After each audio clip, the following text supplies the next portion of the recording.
Hi and Assalamualaikum. A very good morning to everyone. It is nice to have all of you here today, joining us this morning in our mini conference held by the final semester student of Diploma Statistics. We are from UiTM Campus Perak Branch Tepah, bringing to you our mini conference Get in Hand with our programming, a new language of programming for the statisticians. So, if you all wonder what is R, R is a language and environment for statistical computing and graphics. It is also an integrated suite of software facilities for data manipulation, calculation, as well as graphic display. So, how is R related to statistics? As mentioned earlier, R helps statisticians to compute, calculate, as well as display data. Hence, statisticians and R are directly proportional, or we would say it is significant. So let's get an example for your audience to understand better what is R. I believe that all of you here have recently filled in the My Census Malaysia in the year 2020, right? If yes, raise your hand. I just want to see a few hands in here.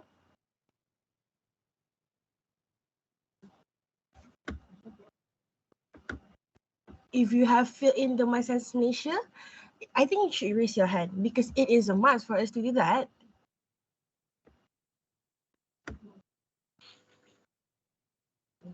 Or maybe say yes in the comment or show some reaction. Great that I see a few hands here have done it.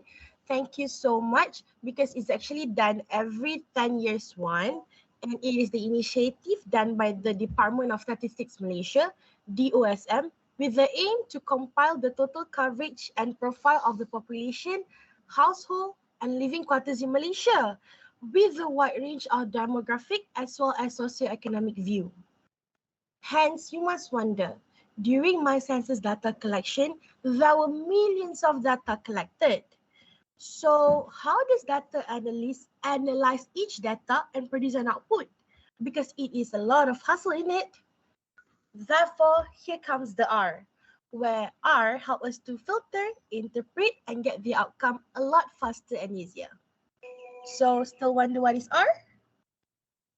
I think many of you here are still confused with what I've explained earlier. Let's not waste any more time. I invite to you group 1 with introduction to R.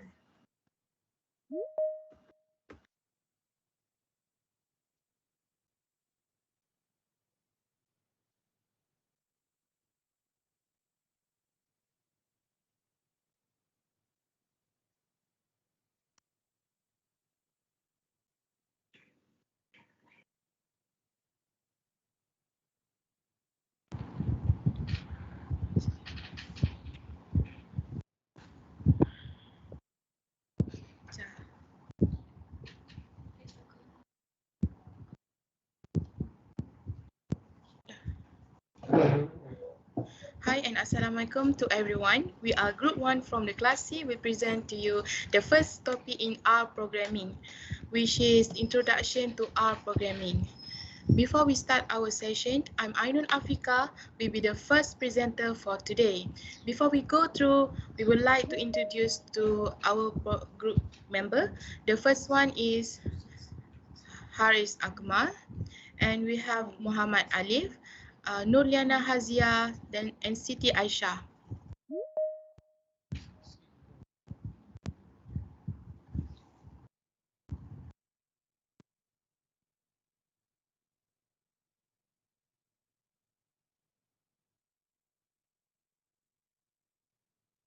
So next,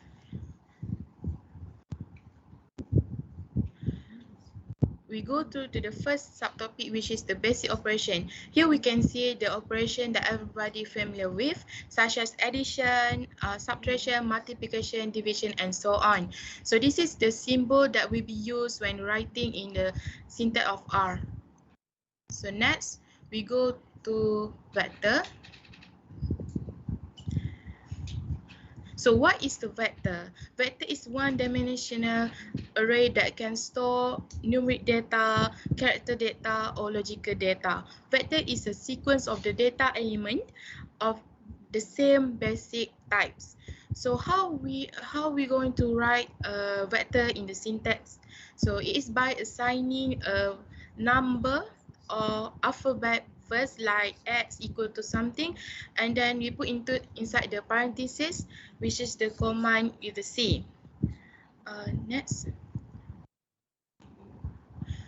Vector also can be used with the basic operation in R, such as multiplication, subtraction, and sequence.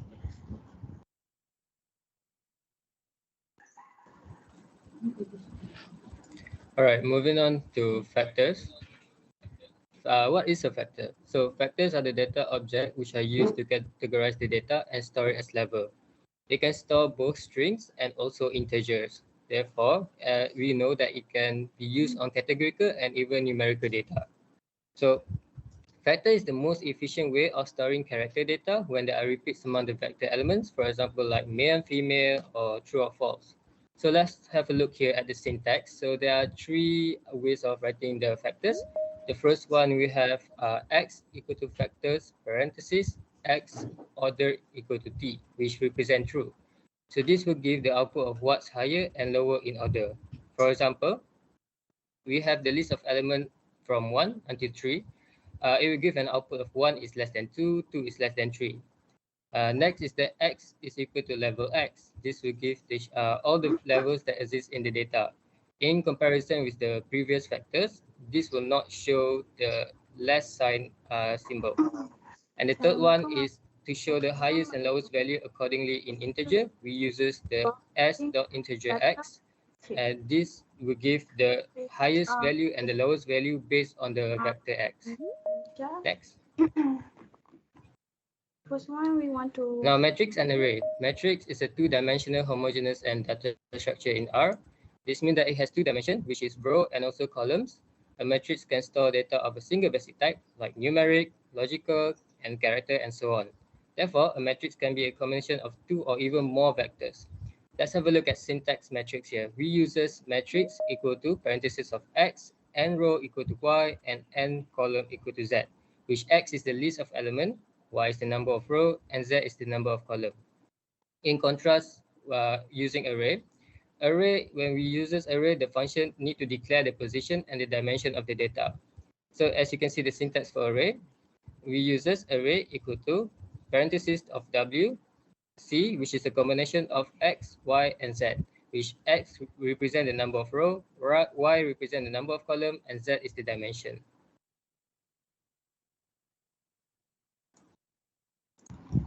Next, for the missing values, we have 6 functions, which are null, nan, inf, isna, and vice versa of isna, and then na.rm.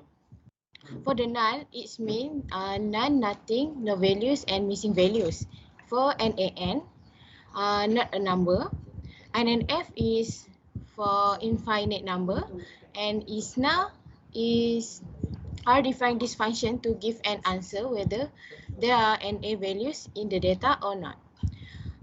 This is for vice versa of isna, and then for na.rm equal to true means the value of na is excluded from data, which is does not count.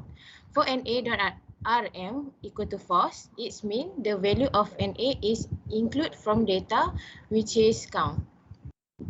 Next.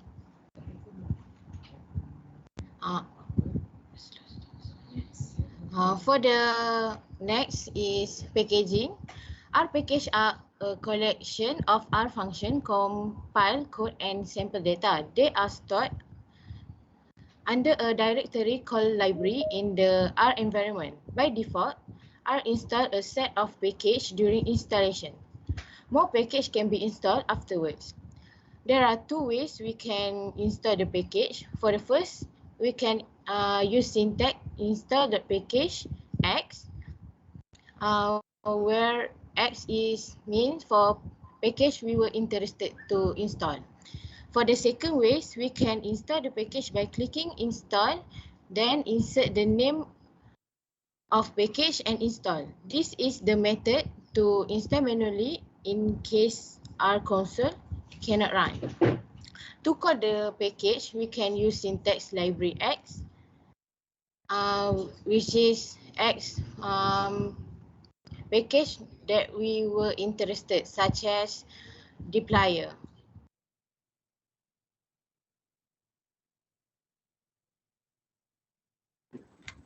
So next I will cover on the data frames. So data frame in R is a table with name of columns and rows, where each column represents a variable and row represent the observation. Data frame is a common way to store and organize data in R. So how to construct a data frame? So we can just write data.frame xy, where x and y is the vector of the list of the elements. So the syntax for creating a data frame in R is same for both numerical and categorical data.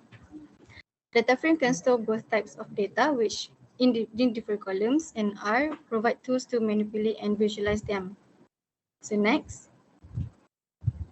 Okay, for the list is a way to group multiple items together in R, which can be any type of data such as numbers, strings, and other lists. When we use the list function, we can display all the vectors at once. So the output will be seen as a list and not the combination of the vector interested. We can just write the syntax list xy, where x and y is the vector of the list of the elements. Next. Okay, next I will cover under extracting elements. So for the vector, we can just write syntax x bracket a, where x is the vector of elements, a is the position number of the element in the vector. For the matrix, the syntax will be m bracket ab, where m is the name of the matrix, a and b is the position number of row and the column.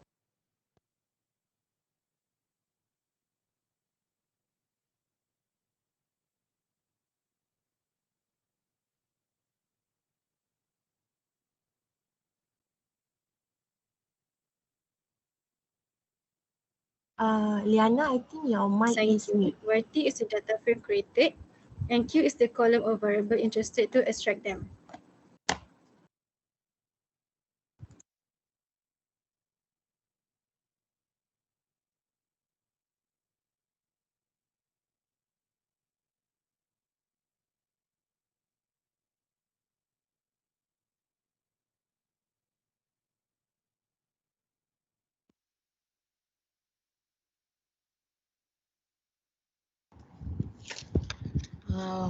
We already have prepared the question and the answer to present to you guys. So for the data set, we use BMI dataset. We have to call and read the dataset using the syntax reads.csv because of our dataset is in CSV. We also name the data as BMI. Proceed to the first question. How many rows in dataset BMI? To check the number of rows, we can use function and rows and put the BMI to call the data. And this is the output for the number of rows in BMI. For the second question, using BMI, calculate the mean of height. For the long way, we suggest to sum total height and divide the total of data. So we use function sum to get total, which is sum BMI to call the data and $sign height. Next, we name the mean height and write the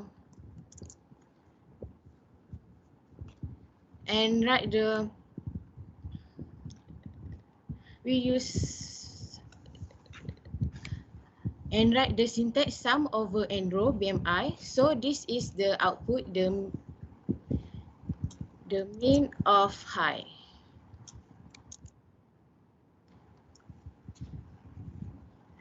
For the short way, We can just use function min BMI $height and get the output right away. For the last question, using BMI, print the number of male who are their BMI index is obesity and extreme obesity. For your information, the index for obesity and extreme obesity is 4 and 5. So first we use BMI $gender, BMI $index greater and equal to 4, and BMI $gender equal to male because of we want it for male. We use function length to see the output of this question.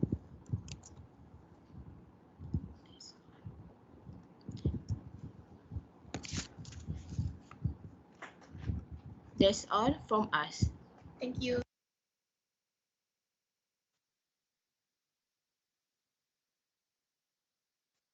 All right, thank you so much, Group 1. So, do you guys have any So, questions? do you have any for Group question? 1?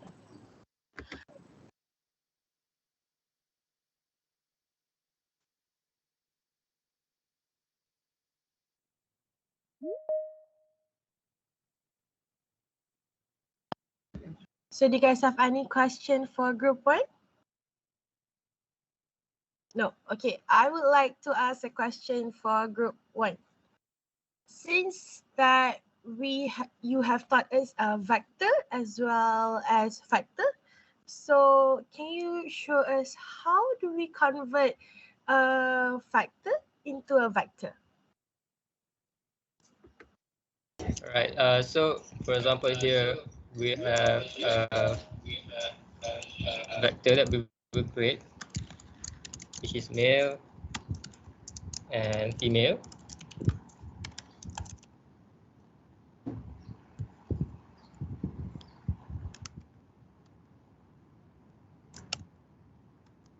Now, to change it to factor, we wanted to factor this. We use factor x.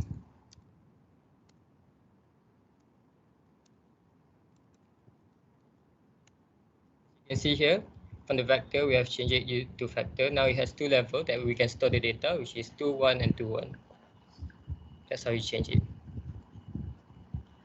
All right, thank you so much, Haris. So anyone else coming with a new question here?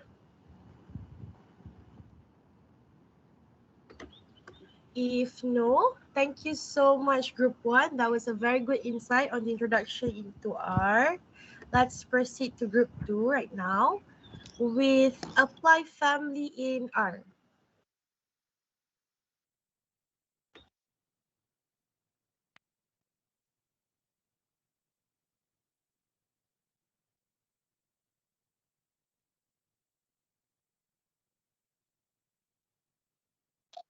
Assalamualaikum. So we are from group 2. We'll explain about the apply family.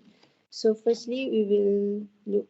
I will introduce you with our team, which is me, Wan Batrisha Adriana binti Farouk. Next is Nurul Ain binti Ayub, Umi Amira binti Raza, and lastly Yuzrina Izati binti Zamri. So first, I will introduce you about the apply family. Apply functions are a family of a function in base R which allows to repetitively perform an action on multiple chunks of data. Basically, an apply function is essentially a loop, but it runs faster than loops and often require less codes.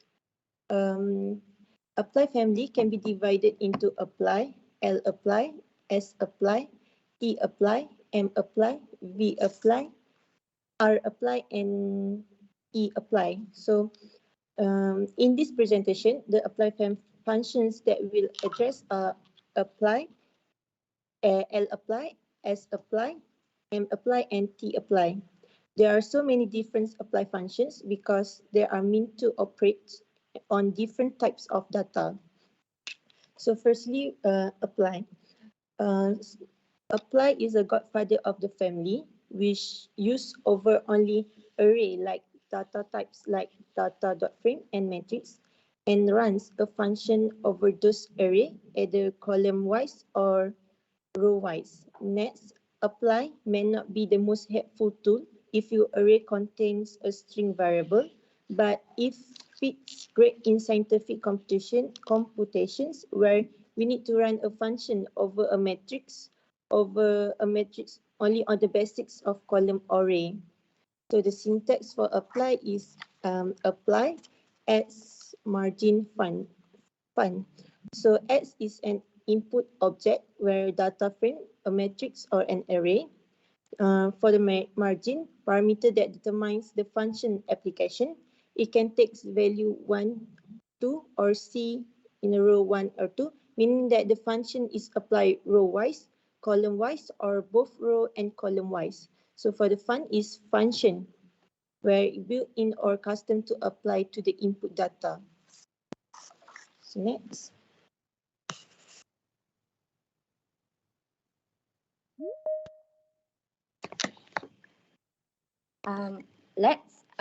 Let's move to the next topic, which is lapply. It applies a function to a list or a vector, returning a list of the same length as the input. Using the lapply function is very straightforward. You just need to pass the list or vector and specify the function you want to apply to each of its elements.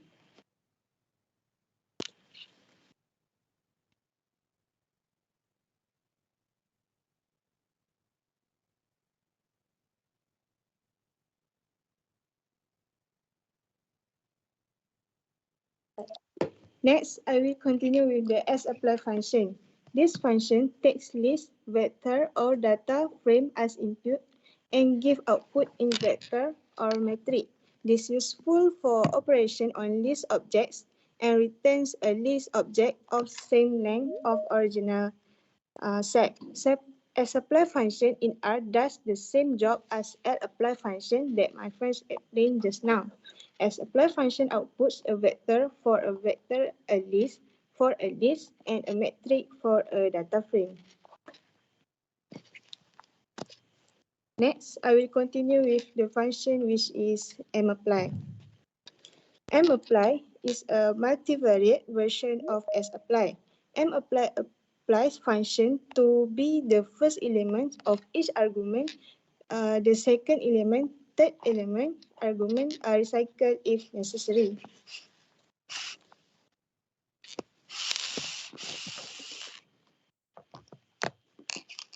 Move back to the tapply function. So the tapply is apply function to each cell of a rect array. This is to each non-empty group of values given by a unique combination of the levels of certain factors. It splits the data of the first variable R based on the levels of the second variable transact. To each subgroup of data, it applies a function.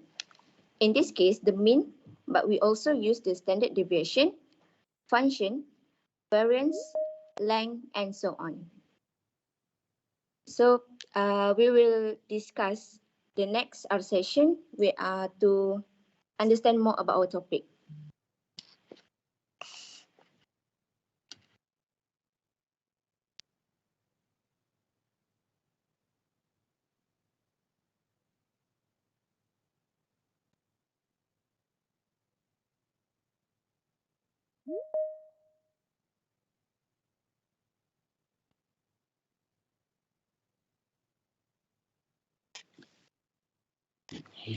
Next, I will continue with our R session. So we will use data assignment. We need to access the data and make sure we use the file that we use, we set as the working directory.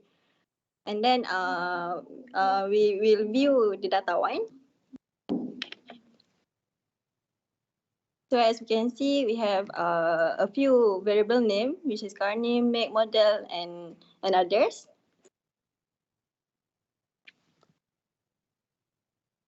And then the dimension of data one, we have 50 row and 20 columns.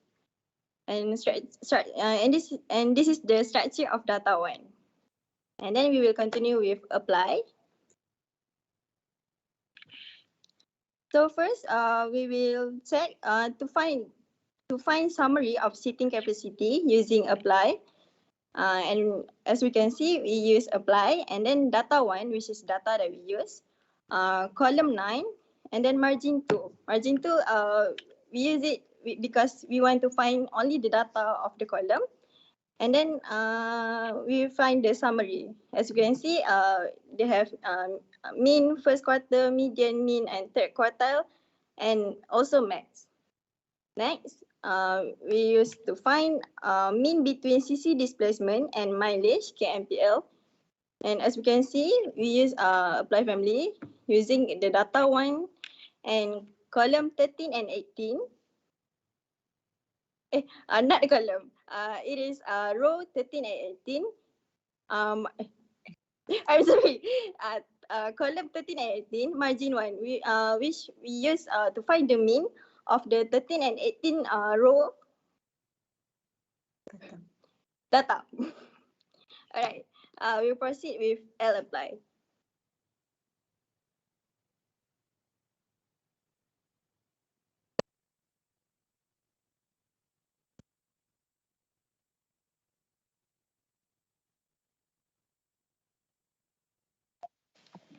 Okay, I will explain the first example.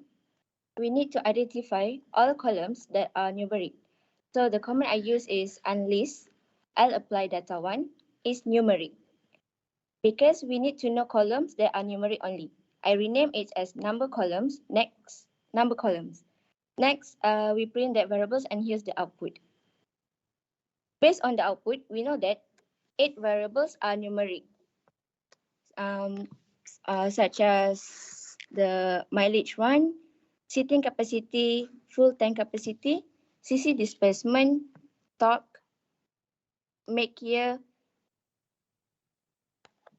power BHP, and mileage KMPL. Move to the next example. We can use this logical vector to take a subset of our data frame.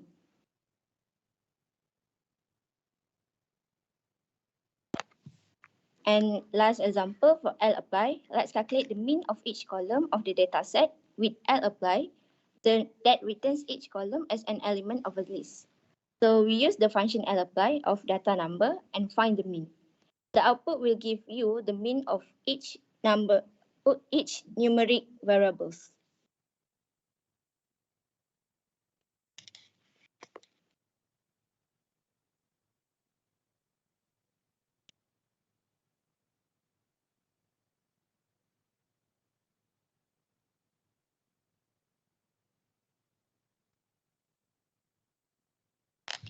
Next, I will continue with the following example. We calculate the number of components of each element of the list with the length function.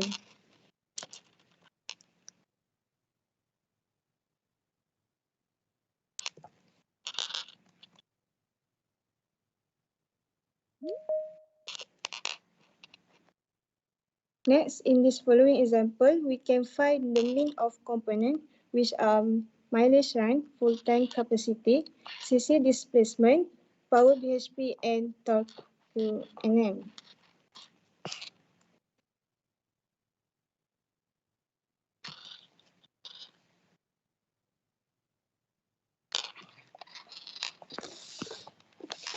Next, I will continue with the next function, which is mapply. This example show the mapply argument and mapply example. Also, we can see the next example to find the mean of mileage run, full tank capacity, CC displacement, power BHP, and torque Qn. This mapply example is same with sapply function, but we put the mean command in front of the mapply function.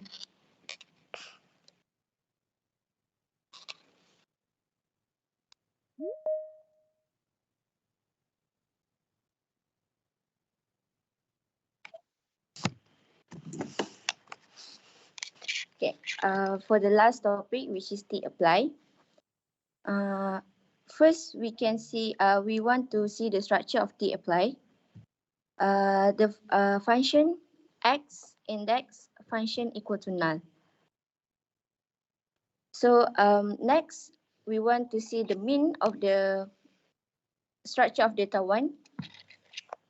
The output will give us the mean of the power. Sorry.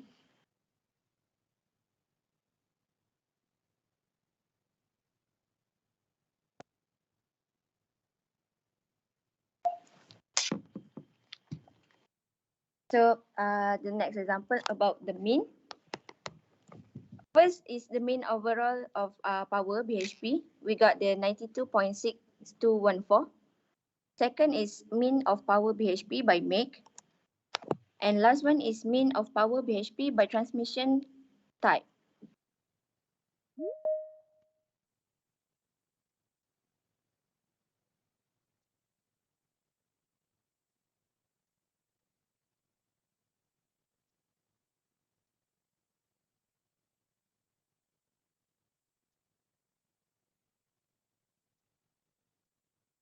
So next, I will continue with our apply family, which give us benefit of the analysis, which make your code much cleaner and more readable, as you can see from the example.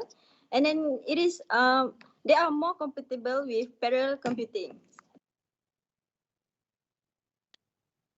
And then last but not least, it is our conclusion. It allows us to manipulate data frame, vector arrays, and others. It works more effectively than loops and also give better performance from them, which is faster at the execution level. And it also reduces the need for explicitly creating a loop in R. And that's all from our group. Thank you. Kalau pakai pun macam mana pun dia boleh dengar je.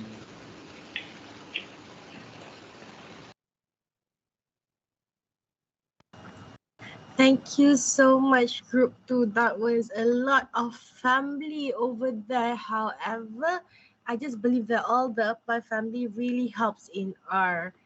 So do you guys have any question for Group 2 before we proceed into Group 3?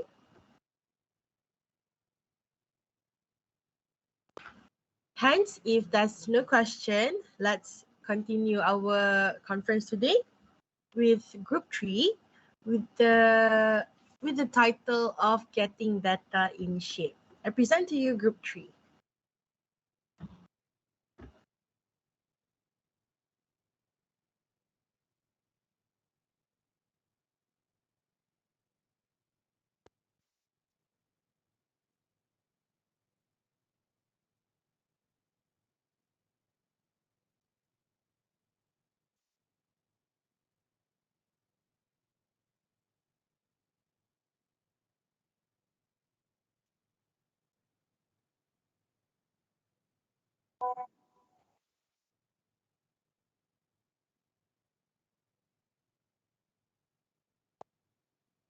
Okay, Assalamualaikum warahmatullahi wabarakatuh. Today we want to present about getting data into the shape. Next.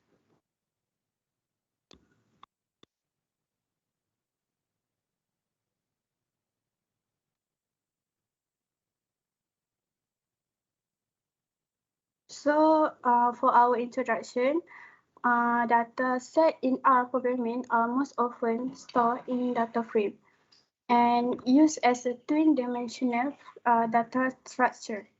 Data frame are essentially lists of vector and factor, all the same length, where each vector or factor represents one column. Next. So our objective in this data shape, we want to add a column to data frame, and then we delete a column in data frame. Then we rename column in data frame, and then we order column, and we get a subset of data frame. To change the order of labels in a factor, to change the name of factor label, and to transform a variable in a data frame.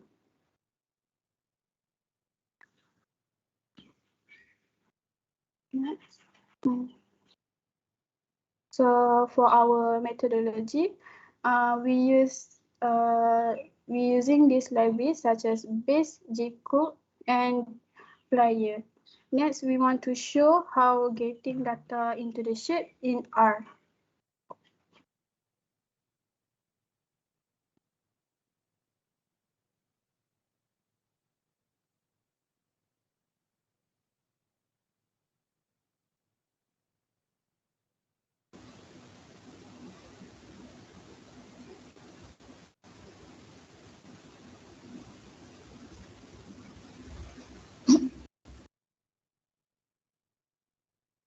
Next, we continue with our R section.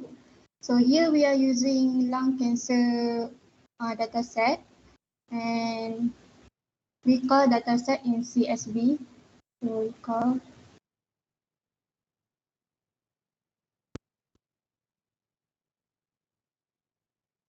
so here we can see the first 6 dataset in lung cancer, and this is the structure of the lung cancer dataset. Next, we move to the adding new column into a data frame. Here we want to add a new variable column called new var, consists of height in centimeter.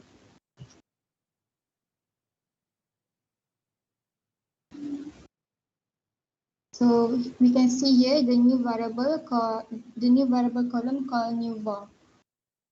Okay. Next, we move to delete a column from data frame. So here we need to assign null to the variable column that we want to delete. For this, we want to delete a new var column.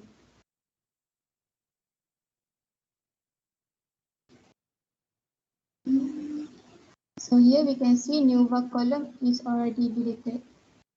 Next, we move to renaming column in a dataset. We are using library gcookbook. We want to rename the column gender to sex variable column. So we can see the structure here. So gender is already replaced as sex. And then reordering column in data frame. We want to reorder the column position here between sex and smoke. So we run this, and then we can see the output here. So smoke and sex already replaced in order. So and next is getting a subset of data frame. Here we want to see a subset of height less than 50. We are using subset function here.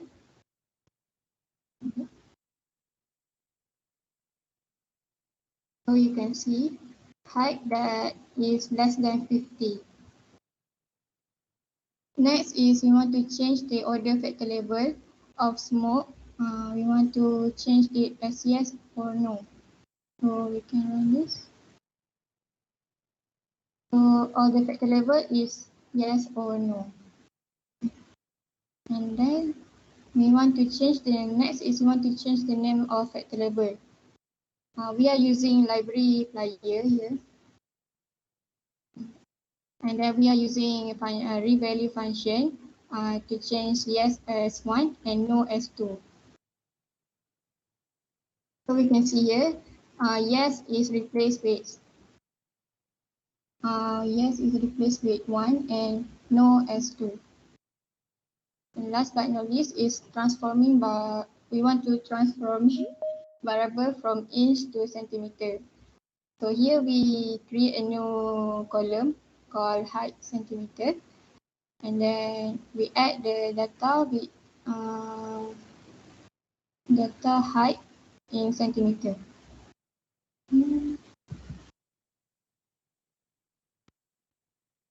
So we run. Okay, so here is the new height column consists of the height in centimeter. Okay, that is all from me. We proceed to the next. Okay.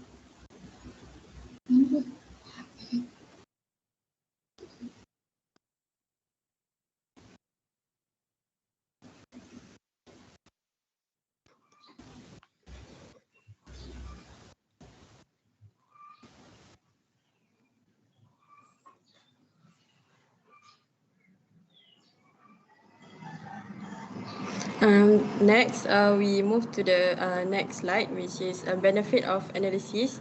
So first benefit is faster because we will get our information faster than usual. And then we can proceed to make a faster decision. Second is it is easier to use because we can tailor data collection according to the specific research aims. And third is we can assist with identifying the descriptive statistics, which is a measure central of tendency that appropriate to use, like mode, median, and mean. Next.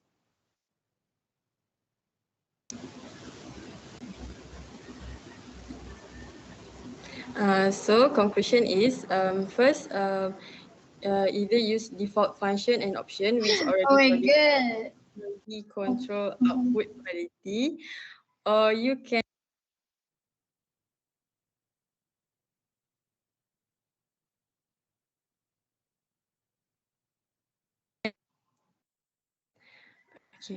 the conclusion is either use default function and options which already produce a highly controlled output quality, or you can also predefine advanced option and use them in variables. Lastly, it is easily ensure reproducibility of your output simply by writing your commands in a script. This would allow you to apply changes in your data or display with the same final output.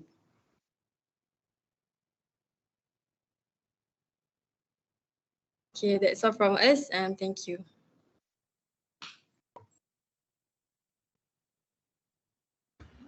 Thank you so much, Group 3. So are there any questions before we proceed? Question by the audience? Do you wish to ask you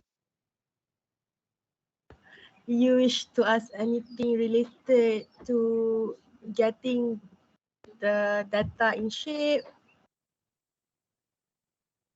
No? Okay, if no, we're gonna proceed with Group 4 with the introduction to deployer function. I present to you Group 4.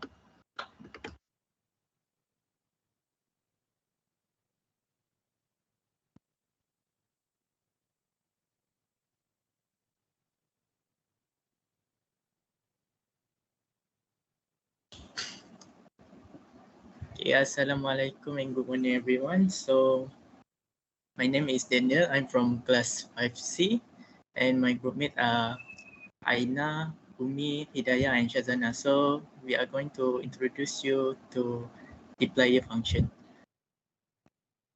Next. So what is a deployer package? So the deployer is a package that tries to provide easy tools for the most common data manipulation tasks. It is built to work directly with data frames. The package deployer comprises many functions that perform mostly used data manipulation operations such as applying filters, selecting specific columns, sorting data, adding or deleting columns, and aggregating data. So the most important advantage of this package is that it is very easy to learn and use deployer function. Next.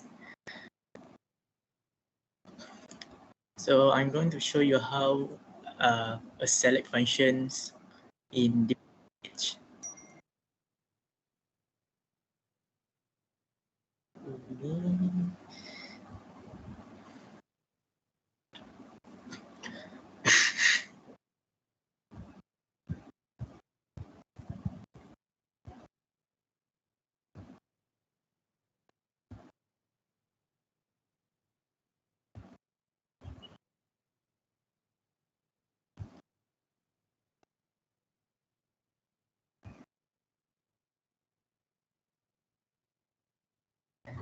Umi, can you open the R?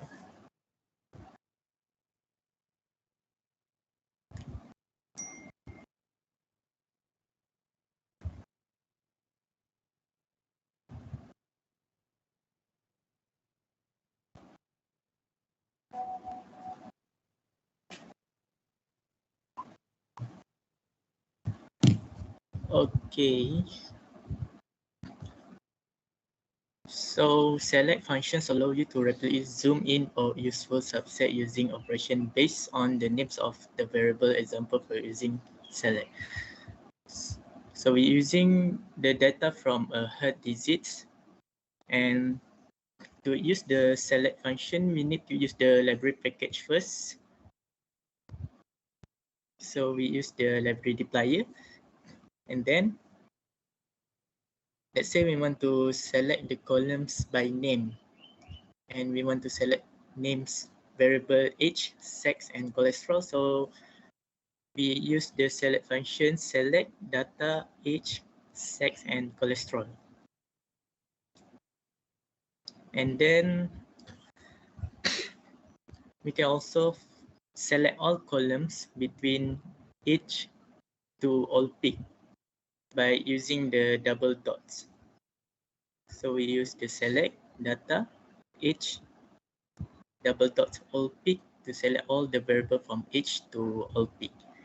And then we can also select all columns except from age and all peak, where we put the negative sign before the age to all peak.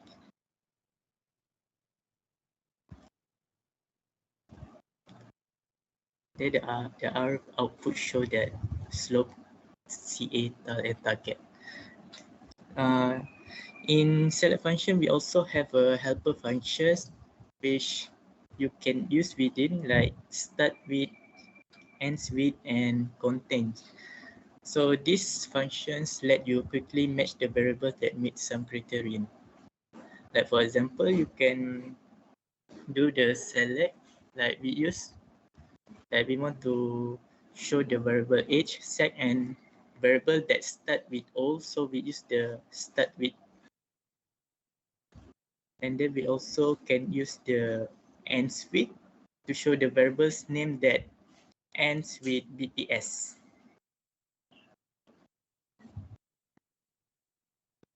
And then we also can use the contains to show the variable that contains ALEs.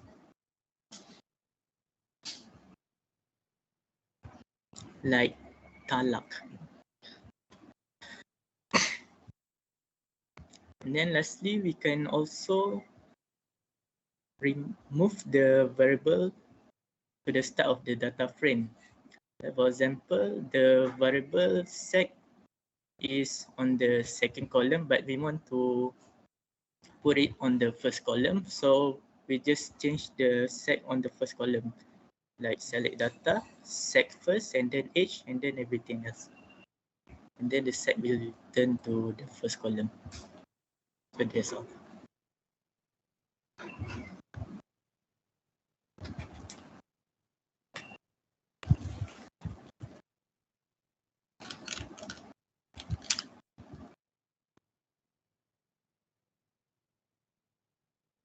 Okay, next, I will present to you about the filter method in R that we use under the dplyr package. So the filter method in R is used to subset a data from the data frame based on a provided condition. If row satisfies the condition, it must produce true. Otherwise, non-satisfying rows will return an A values.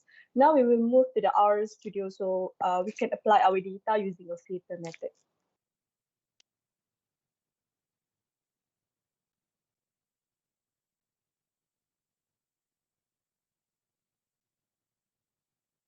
Okay, so first one, we want to filter the data of female heart disease patient that is less than 35 years old.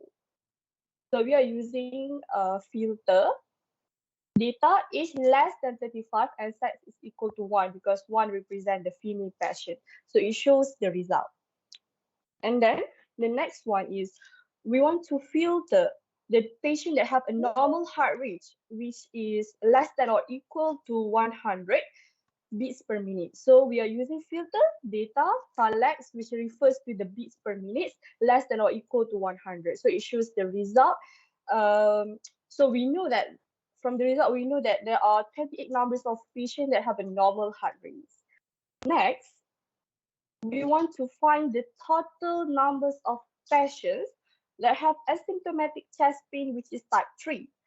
So first we create a new one first, asymptomatic, filter the data, CP, which is in the level 3 because the type 3 is number 3. And then the asymptomatic heart attacks, medically known as silent myocardial infarction, SMI. So by using the table function, table asymptomatic, because we can see how many patients that have the asymptomatic chest pain, which is in the type 3. So by using the table function, we can see that there are 77 patients who have asymptomatic type of chest pain. That's all from filter.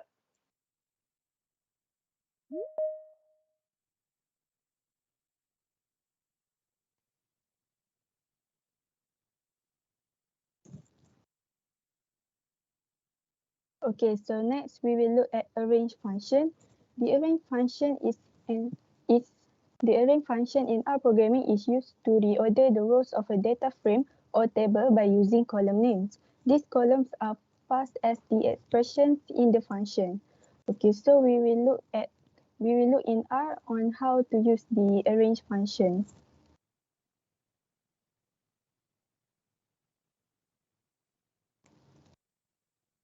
Okay, so the first one, we want to sort age of the new data that have age less than 35 years old by descending order.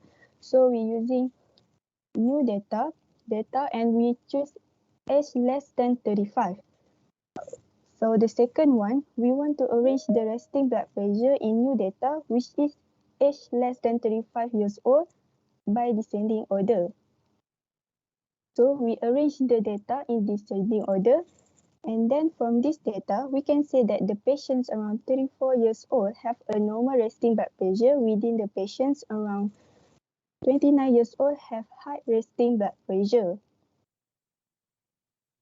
Okay, then we use head arrange new data underscore call to find the first 6 rows of the new data in serum cholesterol by ascending order. So from the medical news, it states that female patients who are 20 years and above should have 125 until 200 for their serum cholesterol.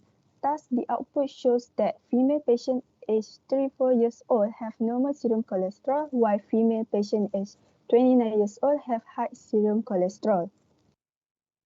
Okay, so next one, we will look at how to add new variable with mutate function.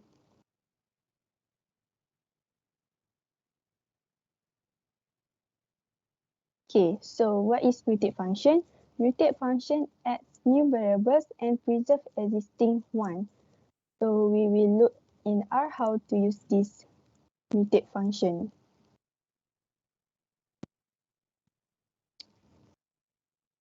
Okay, the first one, we want to add a new variable for cholesterol, which is new underscore call to convert the unit from mgdl to mmol.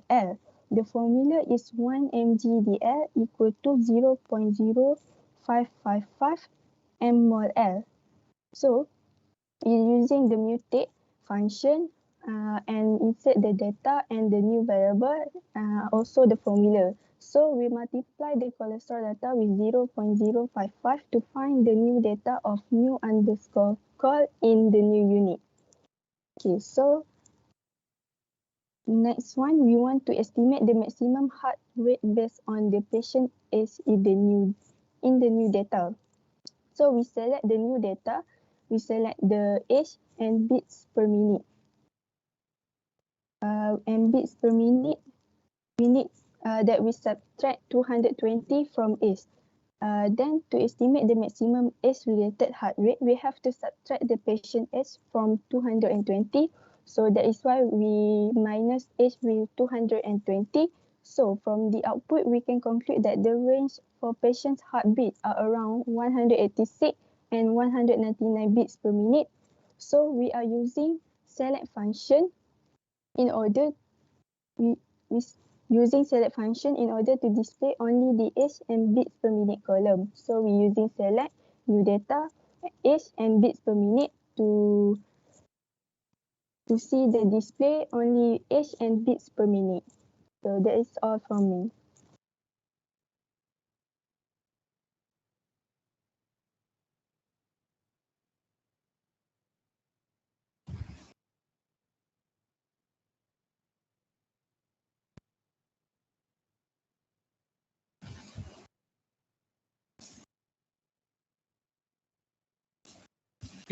Okay, so now I will present about the transmute, which is before this, using a mutate, we add a new variable, and now we want to keep that new variable, and we want to drop the existing one. So we are using transmute function. So now we move to the R.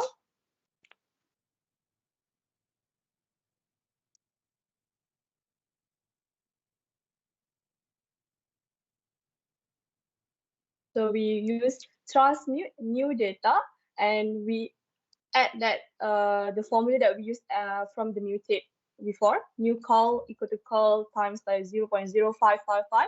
So it will show only the new variable. We will only display the new variable and drop the existing ones. That's from transmute.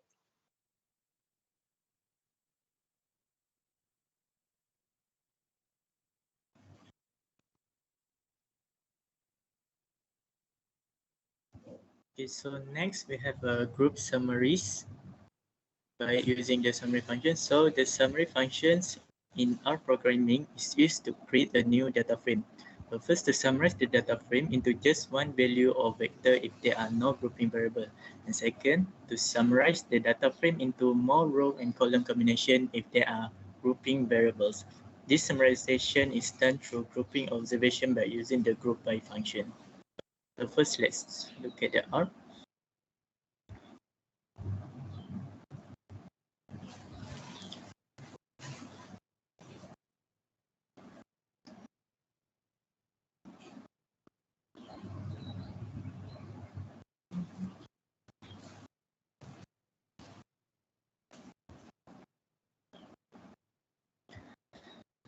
Let's say we want to summarize the mean age for the heart disease patients. So we're using the summarize function, summarize data, and put the name mean age and mean age and ARN equal to true. And then we'll get the mean of the age.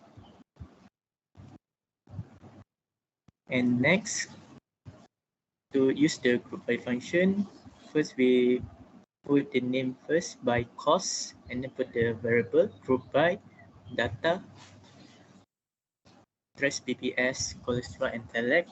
And then next we summarize the by cost with the mean age. And then we get all the variables and the mean. So that's all from us. Thank you.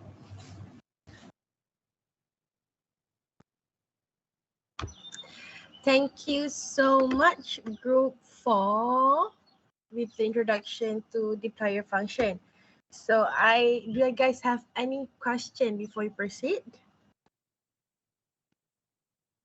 No? Hence, if no, I would like to ask you a question if you don't mind. So can you open back your R? I have a few questions.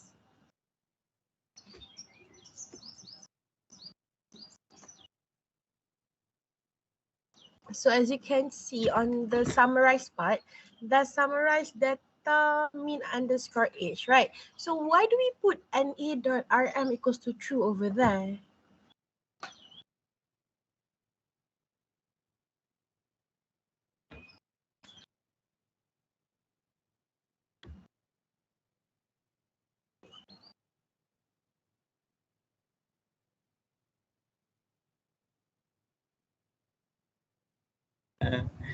Can you wait for a minute, please?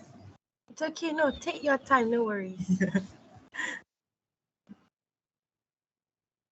So actually, if we don't put the true, the result will be error. Or if you don't put true, the result will be error. Hence, what if we put false? What would the result be? Let's try. Let's try it first. Sure, we can try.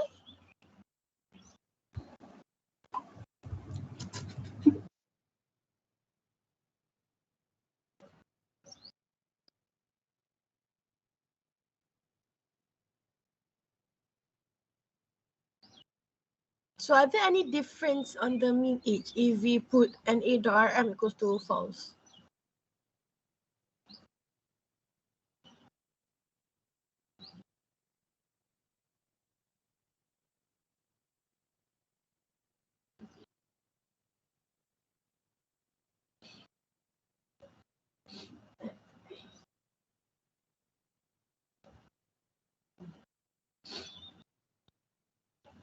No, I think no.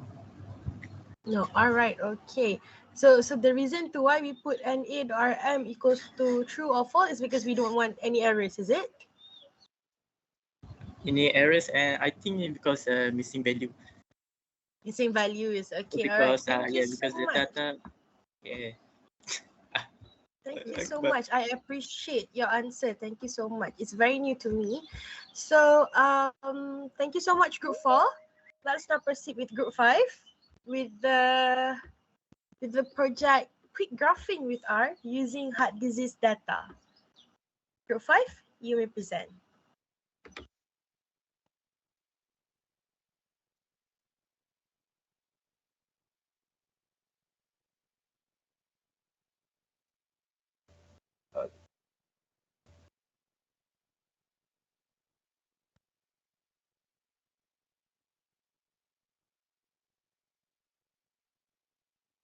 Assalamualaikum.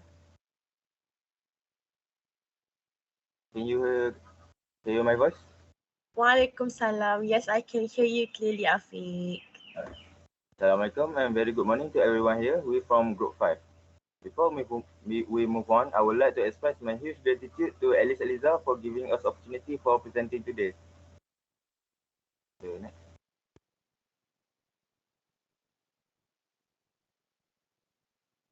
Alright, but firstly, I would like to introduce our team member. Firstly, we have Nur Azrina binti Anwar. Second, Nur Fawiza Alia binti Falizan. Muhammad Idlan Amin bin Alipin. Nur Fariduddin bin Roslin. McBride Stanley Freddy. And lastly, myself, Muhammad Afifan bin Ahmad Tarmizi. Okay, next. For today, I will be your first presenter. So, firstly, I would like to introduce. Without further ado, let's move on to the introduction in quick graphing. For the introduction, one of the main reasons to turn data analysts turn R into for its strong graphic capabilities. When it comes to interpreting the world and the enormous amount of data it is producing daily basis, data with visualization become one of the most desirable way. Rather than screening huge Excel sheet, it is always better to visualize the data through chart and graph to gain a meaningful insight. So in short, we may transform our data into aesthetically interesting piece like graph using some simple quick tool provided by our programming language. So creating graph provide an overview of. Okay, sorry for the inconvenience. Okay, no worries. Okay. Alright, let's move on to the package. Alright, the package that we will be using is a plot package. There is also the second package which is ggplot2, but for the sake of the simple graphing, we will only using the plot package. So, what is the plot package? The plot package contains the plot function. What is also the plot function? Plot function is in R programming language and is defined as a generic function for plotting. It can be used in the different type of graph and plotting. So the syntax for the plot function is plot inside the bracket x, y, and type. For the x and y, it is a coordinate point to plot, which is the x and y axis. And the type is the type of the graph to create. Okay, next. So for the example 1, the syntax is a plot inside the bracket x and y. What the meaning of this?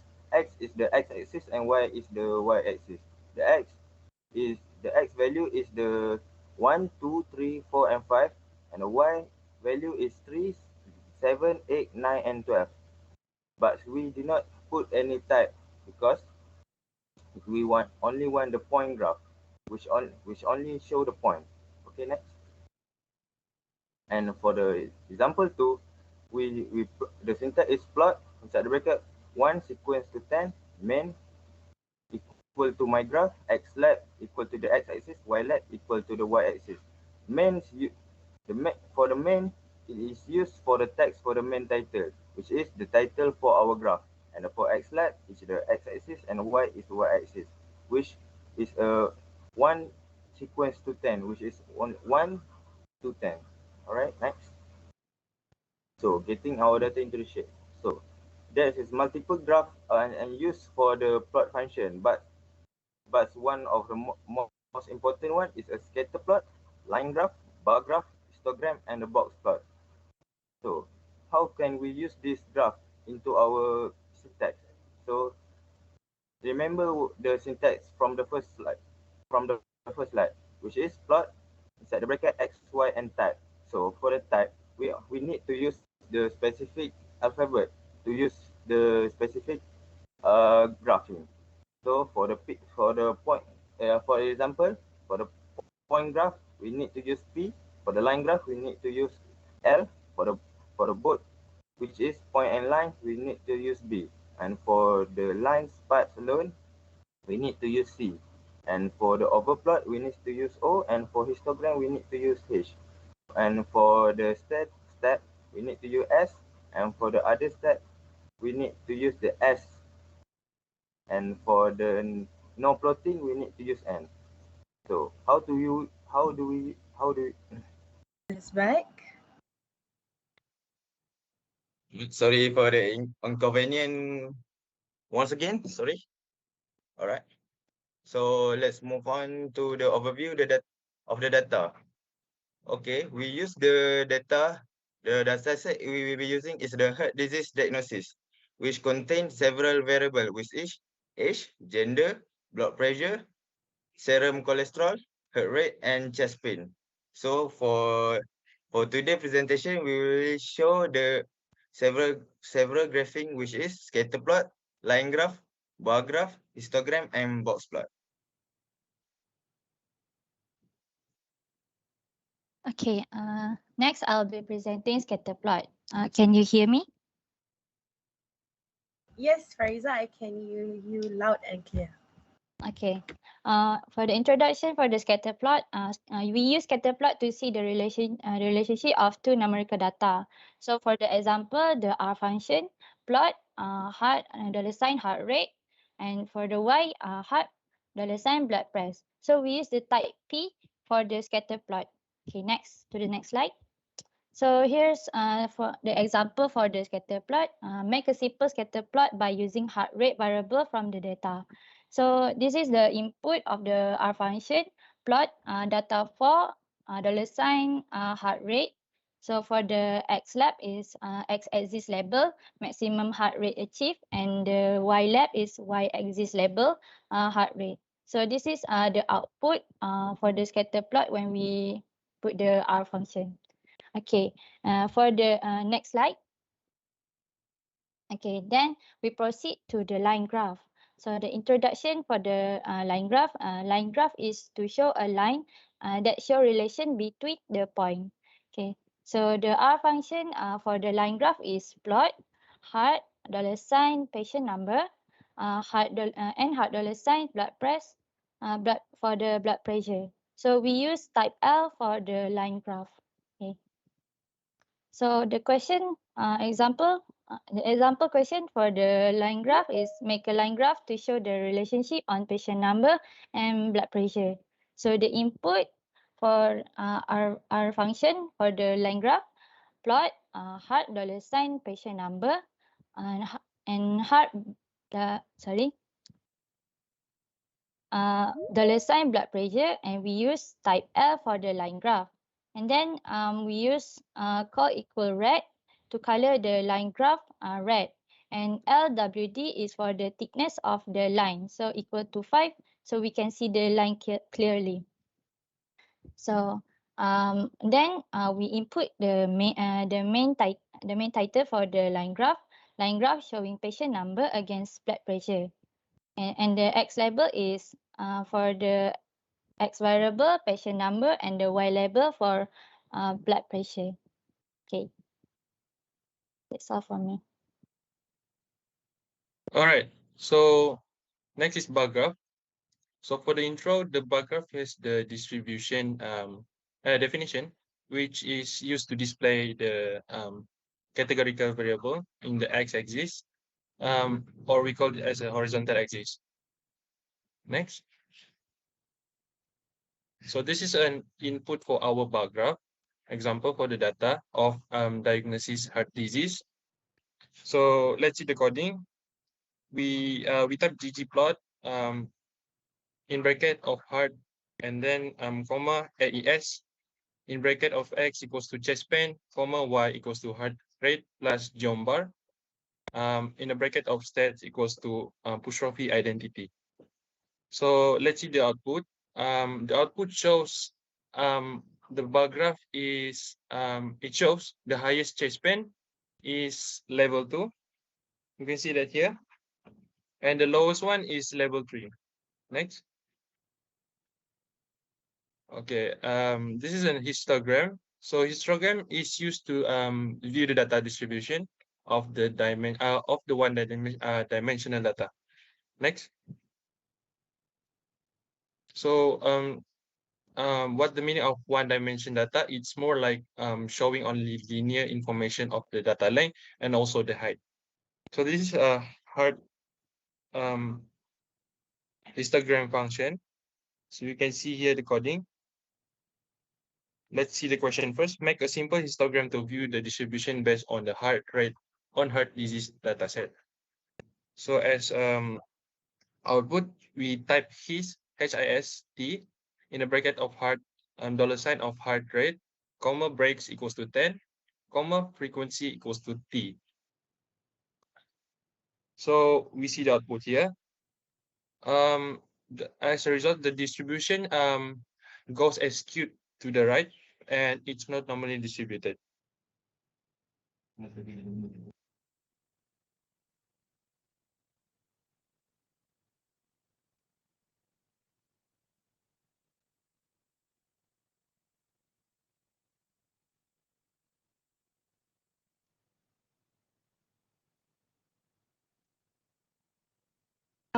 Idlan, I think your mic is not on. Okay, sorry. Next is box plot. The function for box plot is to comparing data distribution. And this is the add function we will use. Box plot, heart, dataset heart, $sign blood pressure. Next. So this is how to do the simple box plot graph. So we can see this is the how we write in R. Box plot.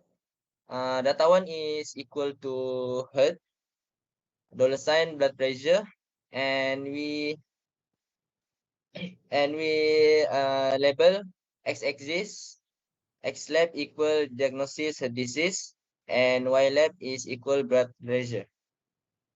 And this is the result. The box plot. Okay, next. So in this slide, I will explain how to do basic plotting graph. Next. So this is how to do the title, axis label, and conclusion. This is the function we will use in R. Main equal title of graph, x lab equal x-axis label, y lab equal y-axis label, and sub equal conclusion. And this is how we write in R. Plot heart, the $sign heart rate, heart, $sign blood pressure. And this type equal P.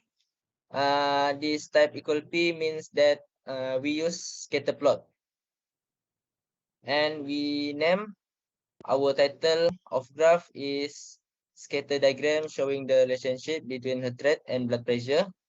And x lab equal heart rate, y lab equal blood pressure, and the conclusion we will write is there are no relationship between heart rate and blood pressure.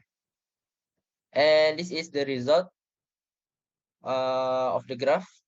And when we can see there is title of the graph, the name of x-axis, the name of y-axis is blood pressure, and the conclusion of the graph. Okay, next. So this is how to do a background, color, size, and type of font. And this is the function we will use. Pa bg equal color. So this is for the whole background of the graph. PCH equals symbol of point, CEX equals size of point, LWD equal point border size, COL equal border point color, BG equal background color of the point. And this is how we write in R. For the wall background, we will choose color light blue.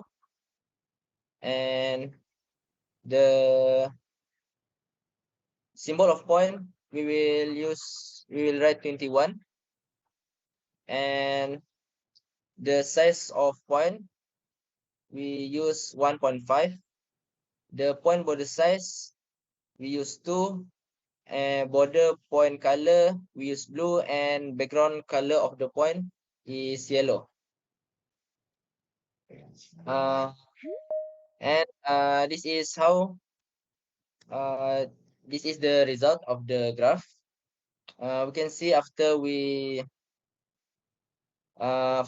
choose to choose the wall background light blue, and the background of the result become light blue, and we can see the symbol of point is round, size of point is like that in the like in the graph.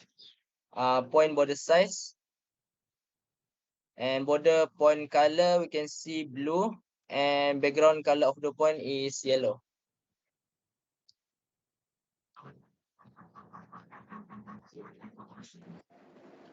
Okay, next I will continue with the conclusions. For a conclusion, data can be easily interpreted in a way that people can understand just by looking at the graph, plots, and charts. Graphs are often the most efficient way to convey ideas about the data, and R also offers powerful tools to do the graph, as it is a strong graphic capabilities. And next, I will proceed to the R studio, which you guys will see the process and can understand more about our topic.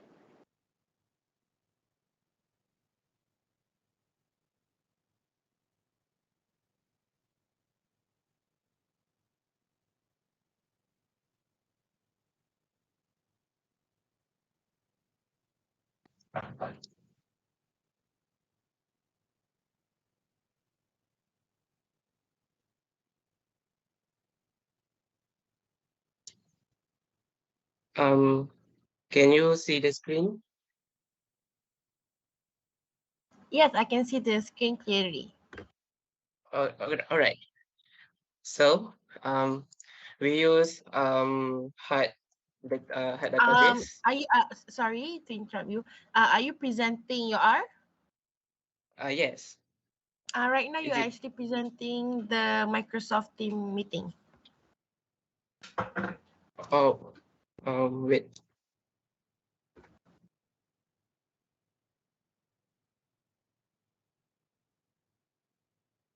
Can right now? Okay, yes, you are presenting R right now. All right. So we use hard database, and this is our variable. We have patient number, age, gender, blood pressure, serum cholesterol, heart rate, and type of chest pain. So for the first question, and we want to identify what is the most common type of chest pain that has in the patient in the database. So we will use bar plot to get the most common.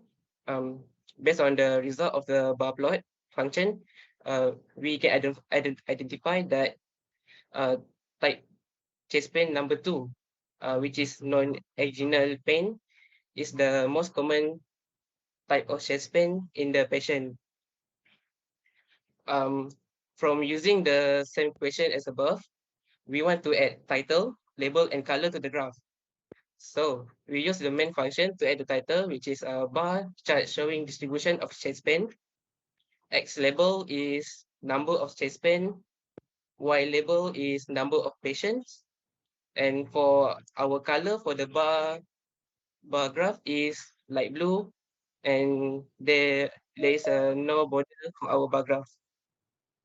This is the output after using after adding the title, label, and color to the graph. Next is we want to find is there any relationship between age and blood pressure. We use blood functions type P to get our scatter plot, and then from scatter plot we want to also add a title, label, and conclusion and color to the scatter plot.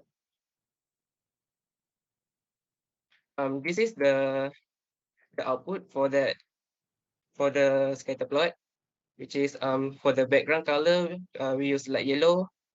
Our main title is scatter diagram show the relationship between age and blood pressure. While Y label is blood pressure, X label is patient age, and our conclusion is that there is no relationship between age and blood pressure. That's it from us. Thank you.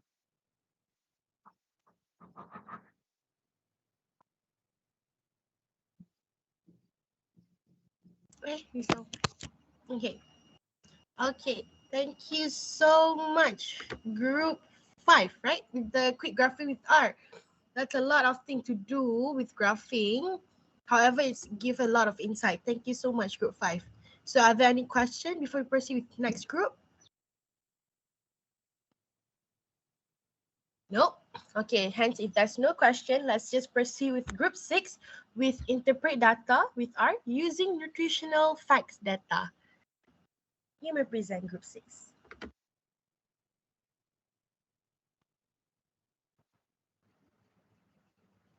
Hello and Assalamualaikum. We are Group 1 from CS115P. Our group member consists of Nurain Natasha, Nurshaidah Akila, Shamimi Shuada, Dania Hani, and me myself, Dua Shikin. We're going to present you our group project using a nutrition facts data. This is our table of contents. We're going to have introduction, the research objective, methodology, analysis, and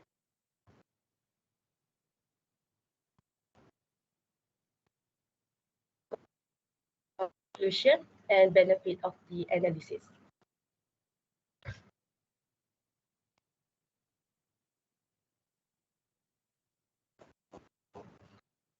So the data that we use is nutrition facts data. We got the data from the website, which provides so many useful data sets for further analysis. So our nutrition facts data is the data structure for our data is data frame, and our data consists of numerical and character data types for the variable, and our data, we think our data is suitable to undertake for some analysis. Research objective. So our research objective from the data is to look at an overview or summarization of the data, to list out food and serving that contain more than 100 calories, to determine the average calories between the three groups of food type, and last one to determine the correlation between calories and protein.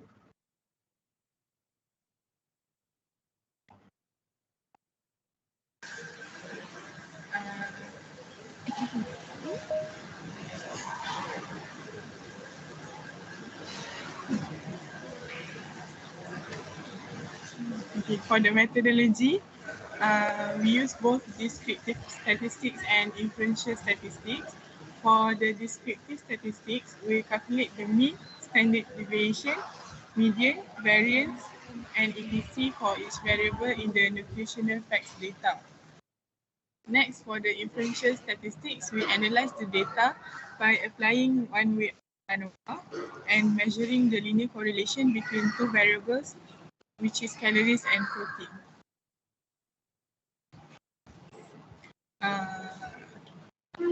For the analysis and result, later my group member will demonstrate from our studio. Next.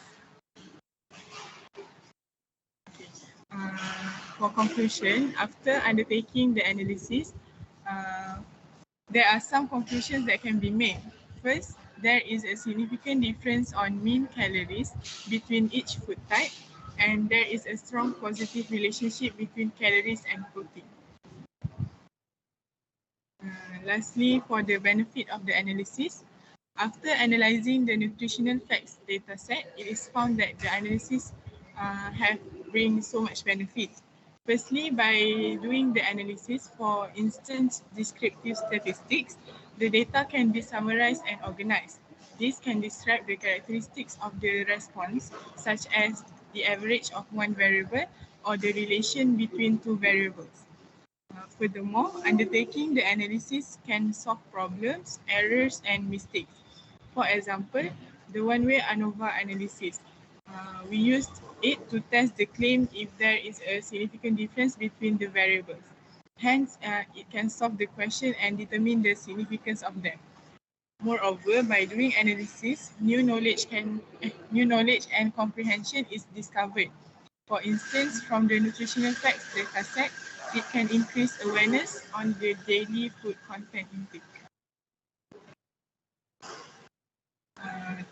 Here are the references which we get the data from DataWorld, Food Nutrition Information dataset by Adam Helsinger.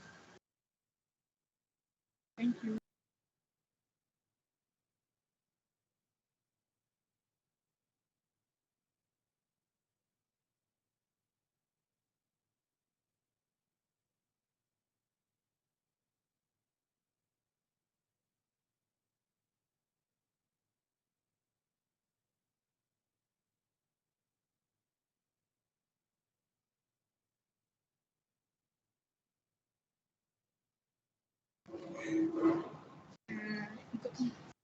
This is our R.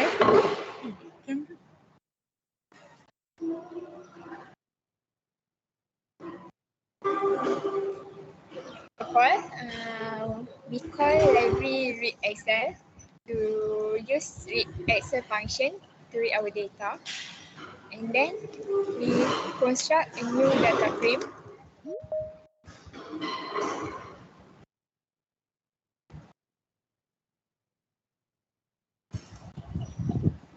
Using only the variables that we want, and then this is the data. This is our data.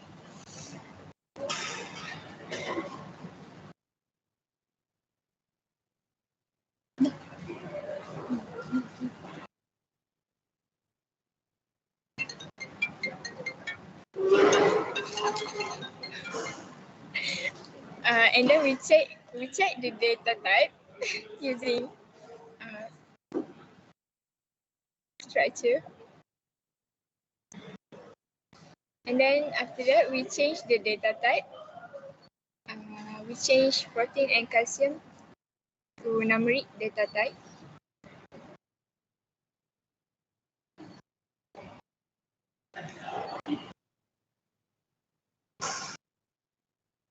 And after that, we rename all the variables.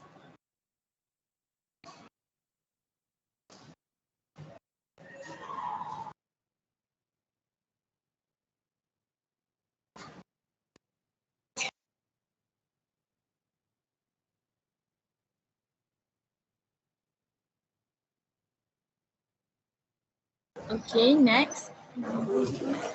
The first objective is the summarization of our data. So we use summary function to summarize our data. So summary, and in our data nutrition. So as we can see, the output is showing the basic statistic of the variable.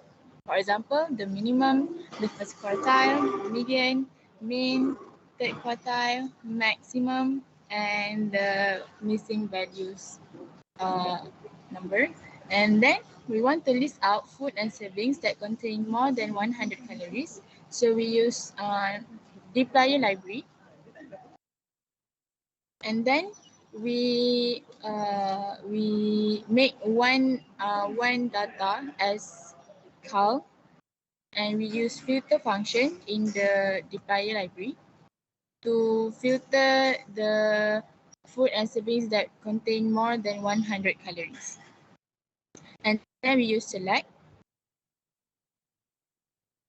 So after we use the select function, it displays what food and servings that contain more than 100 calories.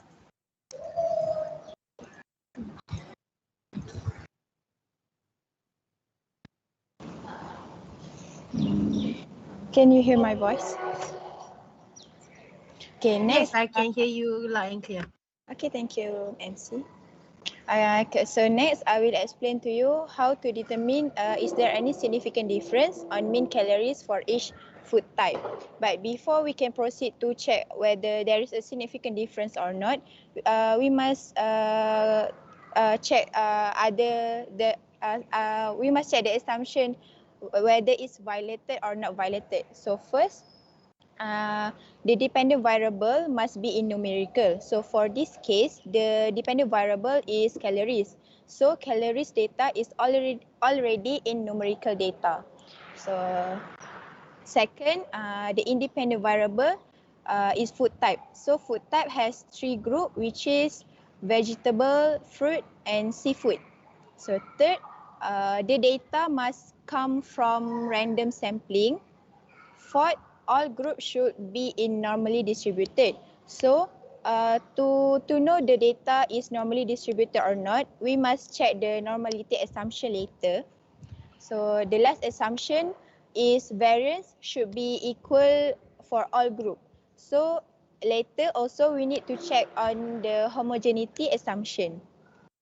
So first, to check the normality assumption, we need to call library nor test. So then we need to use Lily test function to check for each food type whether the normality assumption is violated or not. So to make a conclusion that the data is normally distributed. Okay, so as we can see the output here, the p-value is greater than 0.05. That means the normality assumption is fulfilled. Okay, so next we must check on homogeneity assumption. So we need to call the library car. Then we to check the homogeneity assumption, we need to use Levin test function. Okay. So as we can see, the p-value is greater. The p-value here is 0.7575. So it's greater than 0.05. That means the homogeneity assumption is fulfilled. Okay, so now because all the assumption is fulfilled, then we can proceed to check whether there is a significant or not between the calories and food types. So to check the significant difference, we need to call the library stats. Okay, then we use ANOVA because food type has three different levels, which is vegetable, fruit, and seafood. If the food type has two different levels only, we can use the independent sample t-test. But food type has three levels, right? So we need to use ANOVA. So we make one variable, ANOVA1, and we use AOV function to make ANOVA.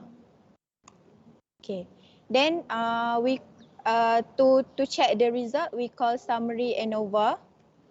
Okay. as we can see here, the p-value is lower than 0.05. So that's mean there is a significant difference between calorie and food types. So that's all from me. My friend will continue the presentation.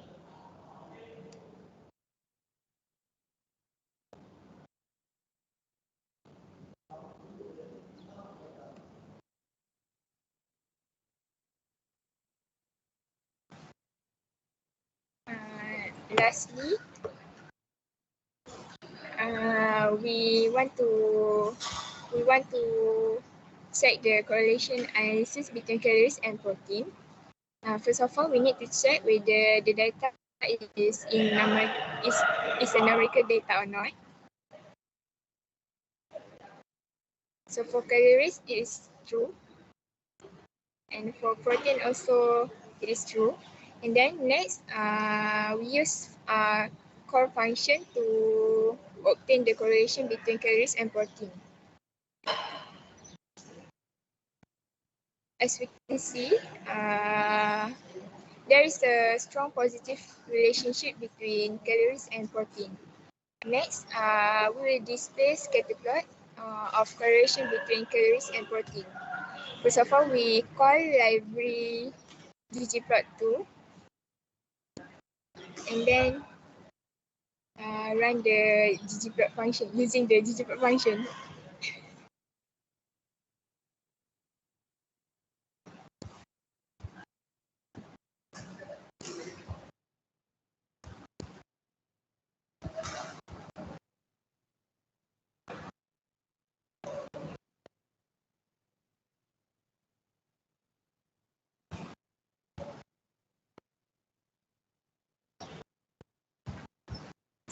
This is the scatter plot for the correlation between calories and protein.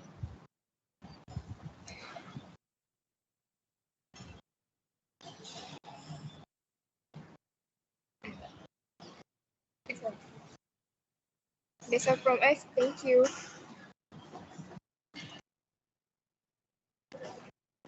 Thank you so much, Group 6, with Interpret Data with R using nutritional facts data. Thank you so much, everyone.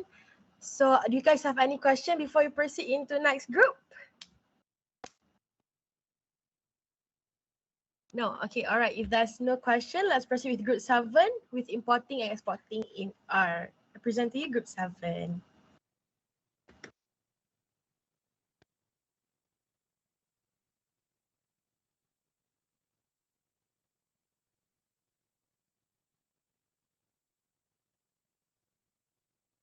Alright, hi and Assalamualaikum. I am Rabiatul Auni. Me and my partner will present importing and exporting data. So let's start with introducing you to .csv data. What is .csv data? CSV data is delimited text file. This CSV file can be imported into R by three ways. The first one, read.table. Second one, read.csv. The third one is read_csv. Before that, make sure the original file have this criteria. The first row must contain variable name. The variable name should include normal letter, numbers, and underscore. Should not include special characters such as space, $sign, and hashtag. The data must begin at the second row and first column onwards. Everything that is not part of the data should be removed. For example, comments, labels, and graph.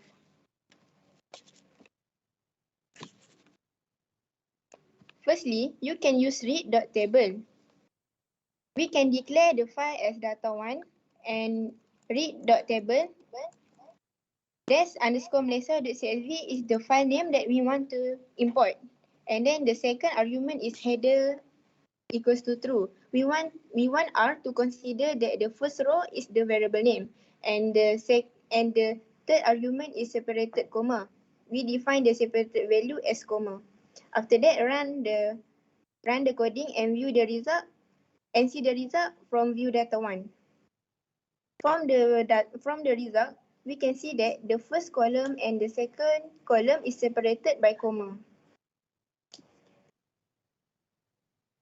For the second one is read.csv. We declare the file as data3, read.csv, and des_malaysia.csv is the file name that we want to import. No longer need to define header true because the first row is variable name, and the file is already defined the separated value as comma.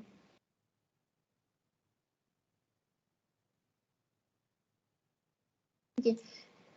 The third one is read_csv. It is suitable for working with larger files. In order to use read R library, you need to first install it by using install.package read R. Call the library read R and declare the file as data4 read_csv. des_malaysia.csv is the file name that you want to import. No need to define the separated value as comma.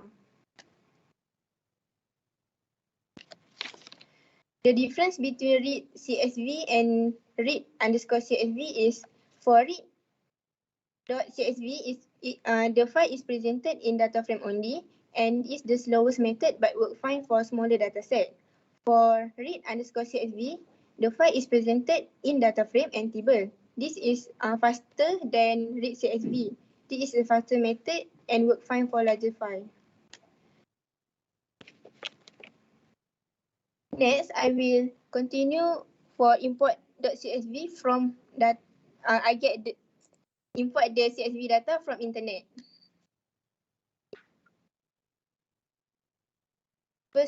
Firstly, go to github.com in a web browser.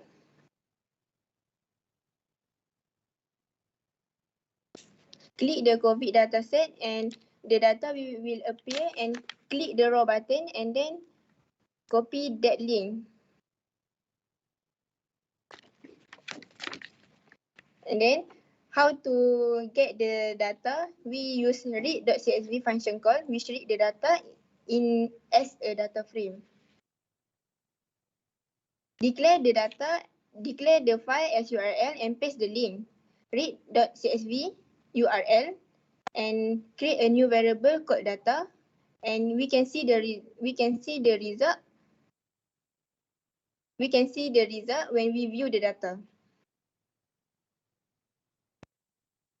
Now we will showing the RStudio.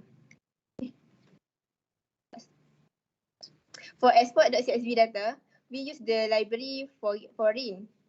We use the function called write.table and import, and we call the file which data1, and des_malaysia.csv is the new file that we want to create, and the second argument is separated comma. So the des_malaysia.csv is in our working directory. Now we will showing the RStudio.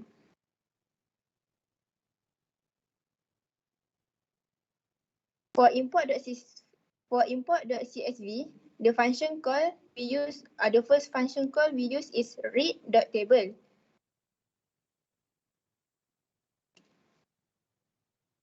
We can view the data1. This is the view from function call read.table. Second one, the function call read.csv. The result can view the view. This is the result for function call read.csv. The last one is read_csv. We need to use library read R, and the dataset will appear in this table. To import the .csv data from internet, we use URL and paste the raw link and view the data form.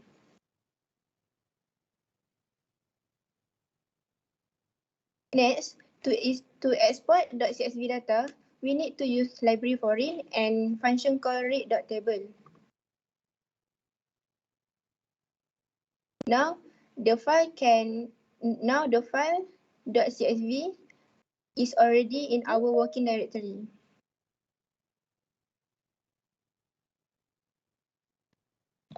Now I will continue to import the SLSS data. What is SLSS data? SLS data file is a type of spreadsheet file that is saved in the Excel open XML format. It can be read into R using the read Excel package. To import the Excel data, we need to use function read.excel and library read Excel. To import Excel data from internet, the first thing is search the data from data.gov.my. Choose the data that you need. Once you click the Excel file, you need to copy the link address and right-click on the jelajah to copy link address. Declare the URL and paste the link that we copied. Make sure the link ends with .xlsx. Install HTR and read XL package before calling both of the libraries, which is library HTTR and library read.xl. From the library from the HTTR library, get function is used, and we call the temporary data that was downloaded using read.xl. We write the disk into the temporary file. After that, we can see the result from view data. To export the Excel data, we need to use function write.xlsx. Call the library xlsx and use the function write.xlsx. File, declare the file data6 is our file, and covid.dev.xlsx is the new file that we want to create. And then rename the sheet in Excel.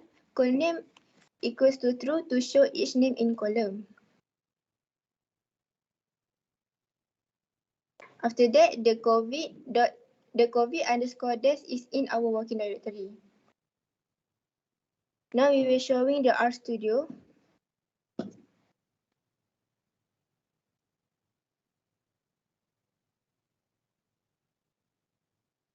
For import Excel data, we use read.excel and the library is read.excel. This is the view data.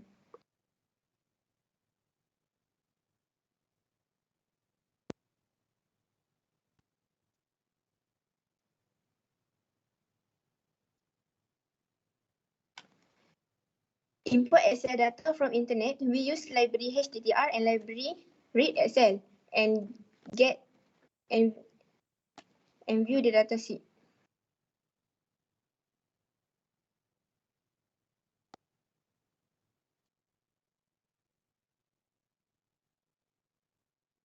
To export the Excel data, we need to use library xlsx and the function called write.xl. After that, the file data is already in our working directory.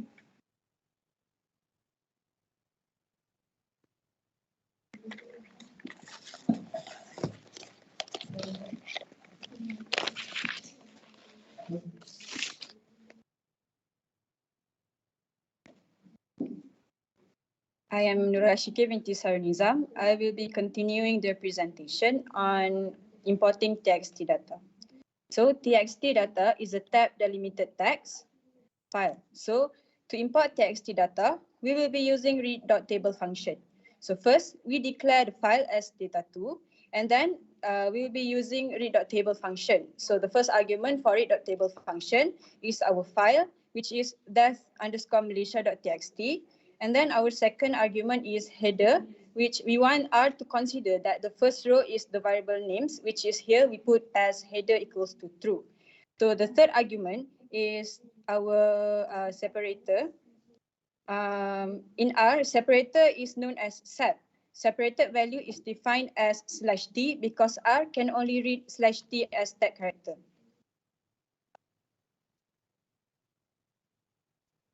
To export TXT data, we will be using write.table function. For this function, we will be using a foreign library. So in this foreign library, we will be using write.table function. So in this function, the first argument is our data, which is data1. And then the second argument is the name of the new file that we want to create, which ends with .txt. And then the third argument is the separated value equals to /t. As we can see, our exported txt data is in our working directory, So we will be presenting in our studio. So as we can see, when we import txt data, we will be using read.table. As we view the data, this is the output. So to export .txt data, as we can see, we will be using library foreign, and then we use write.table function. And as we can see in our working directory, the file is saved as .txt.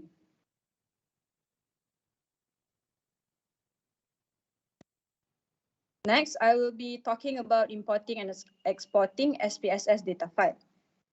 There are two packages that can be used to import SPSS data file, which are Heaven library and Foreign library. Using Foreign library, you need to declare the data, and then we use read.spss function, where the first argument is our file, which ends with .sav, and then the second argument is to.data.frame, which is equals to true, is used to store the data in the form of data frame. After importing the data, we can also check on dimension and structure of the imported data. Recalling the data will display the imported data. For Heaven library, make sure to install the package and then recall the library Heaven. And then we declare the data and we will be using read_sav. The first argument in the function is the file, which is covid-data.sav. For exporting SPSS data, we will be using Foreign library. In this library, write.foreign function is used. The first argument in the function is the data frame, which is data1. And then the second argument is the file that we are going to create, which ends with .txt. And then the third argument is our SPSS data file. And the fourth argument is the package, which is equals to SPSS. On this working directory, we can see that COVID-19 data is already created in SPSS data file. Now we will show you the RStudio. So as I said, we will be using foreign package, and then we use read.spss function. When we view the data, this is the output.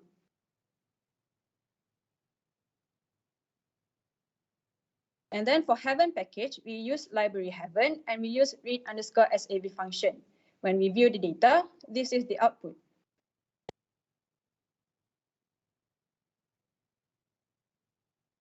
To export SPSS data file, we will be using foreign library and then write.foreign function.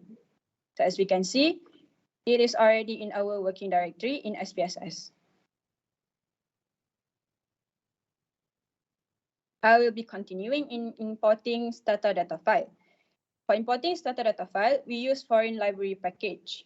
First, we declare the file as my data, and then the DTA data file is imported into R by using read.dta function. So you need to make sure that our data file is in .dta format. Result of importing the data can be shown using view.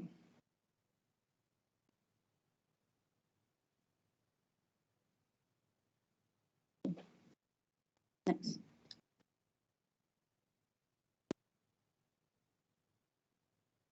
Exporting stata data file can be done using foreign package. The function that is used in this is write.dta, where the first argument is our data, which is my data, and the second argument is the file, which is in .dta file. As we can see, the export stata data file can be found in the documents. So we will be looking into our RStudio. So to import stata data file, as I said, we will be using library foreign and we use read.dta function. When we view the data, this is the output.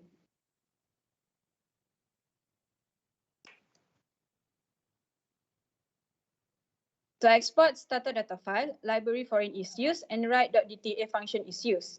As we can see in our working directory, it is already saved in Stata data file, which ends with .dta.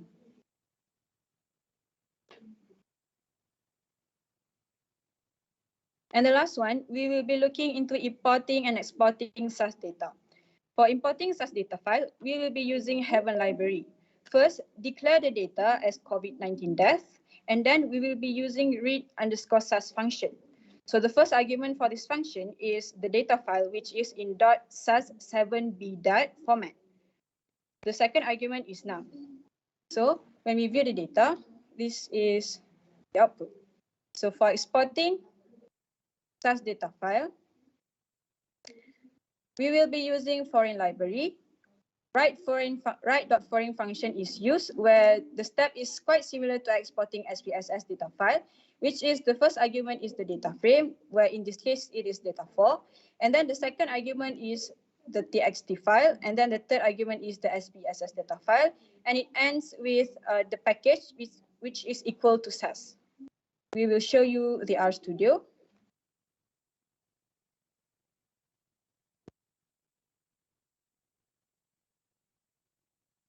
So to import SAS data, we will be using library Heaven and then read_SAS, which is the function will be used. So as we can see when we view the data, this is the output.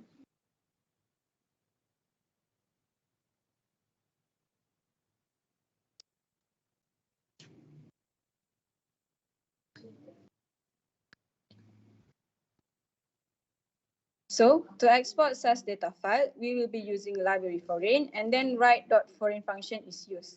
So as we can see in our working directory, it is already saved as SAS file.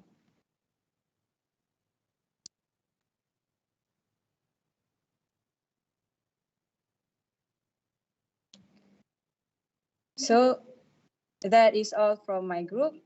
Thank you.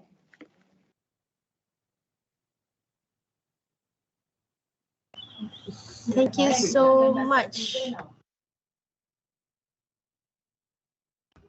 Thank you so much to group 7 for importing and exporting in R. So you guys have any question, you can just put it in the comment section. If no, we're just gonna proceed with group 8 with the title, the project title of Interpret Data with R using ICU cases in Malaysia. I present to you group 8.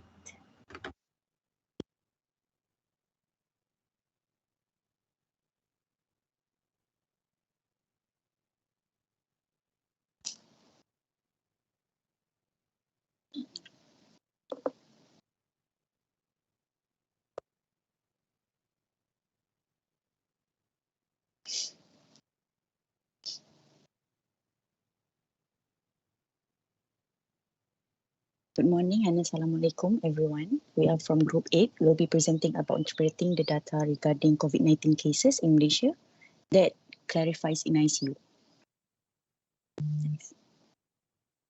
Next.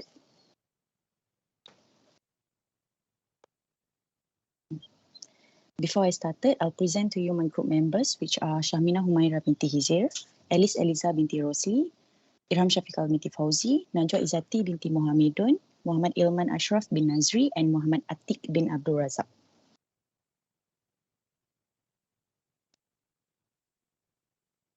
Without further ado, I'll be starting my presentation by explaining a little bit about the introduction of our data. Malaysia has been affected with the largest COVID-19 pandemic outbreaks. The outbreak was associated with exposures in a seafood market in Wuhan City, which is in China. There has been quite a number of patients needing critical care due to the outbreak, and all the ICUs has become extremely busy in taking care for both non-COVID patients and COVID patients. Next. Okay. We have figured 3 problem statements, which are firstly, since the first case of COVID-19 in Malaysia has been reported, there will be patients who need special care. Next, COVID-19 patients in ICU may need the ventilators to support their lungs. And lastly, COVID-19 cases in ICU has been rises each day.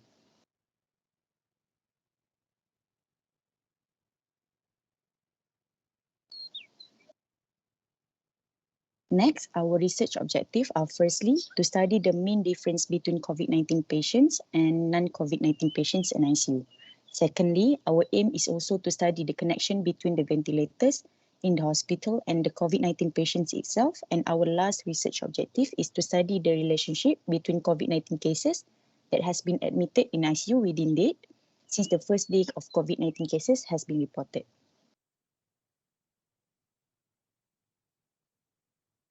Other than that, we have also list out 3 research questions for this study, which is the first one, is there any difference on mean for COVID and non-COVID patients in ICU?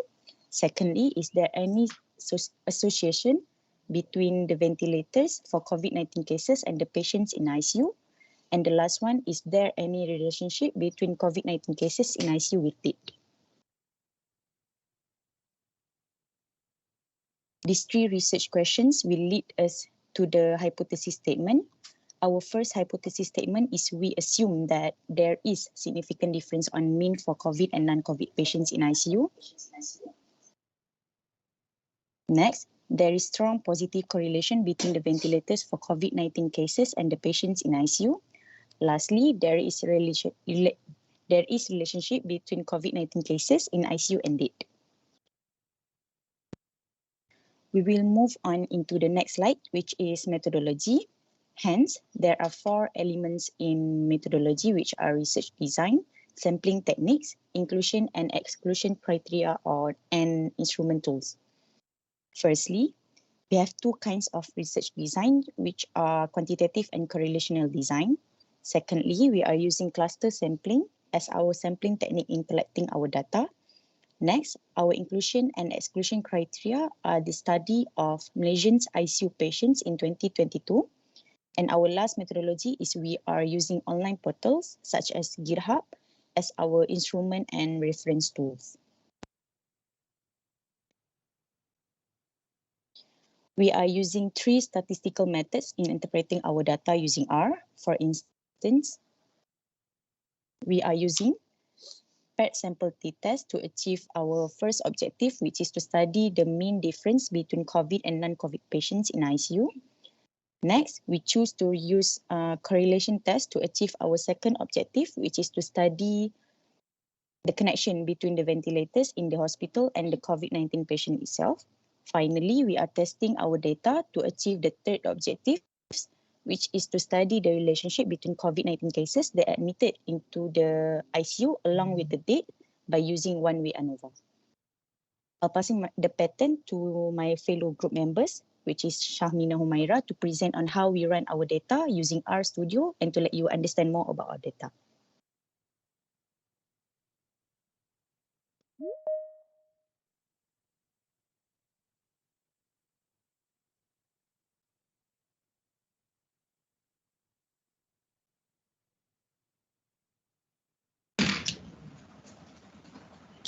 Can you hear my voice?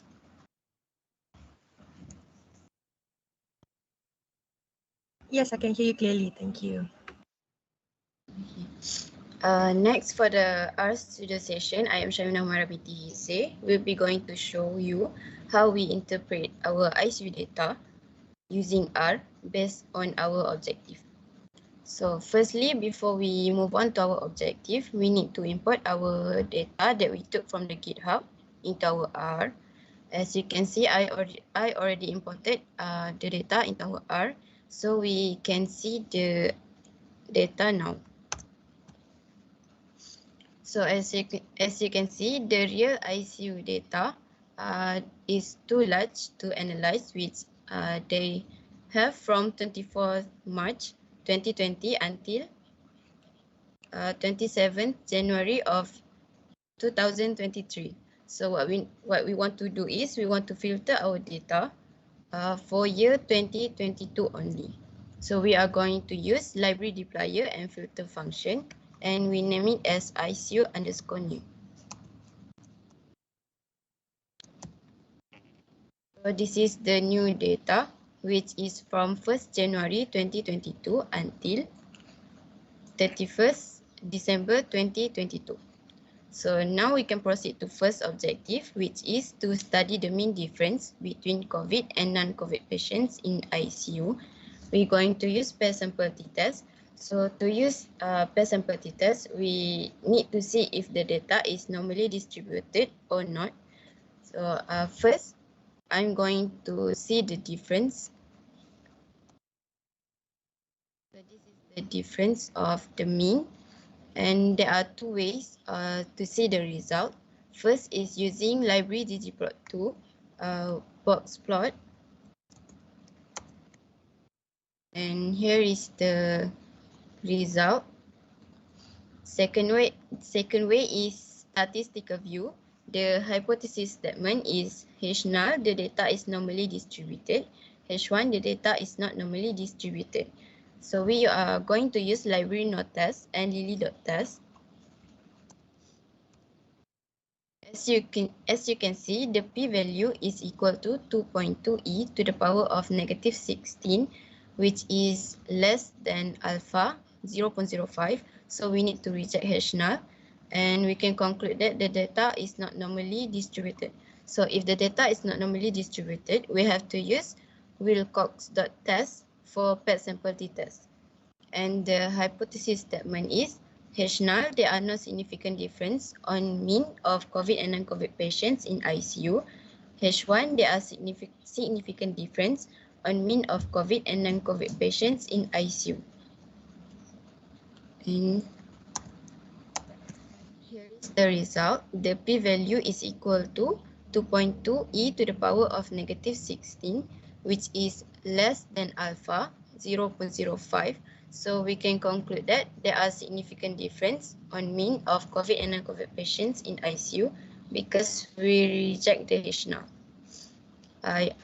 We also add the way to find the value of mean and standard deviation for COVID and non-COVID patients using library dplyr and summarize.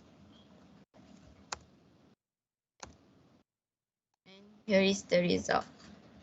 Next, we proceed to second objective, to study the connection between the ventilators and the COVID patients in ICU. We're going to use bivariate normal distribution and simple linear regression. The first step is we need to find the linear regression model using LM function.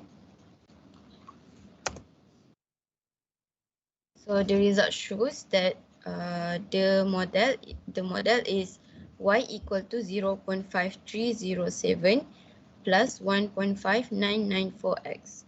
Next, we're going to use ggplot to see the scatter plot of to see is there any connection between the ventilators and COVID patients in ICU.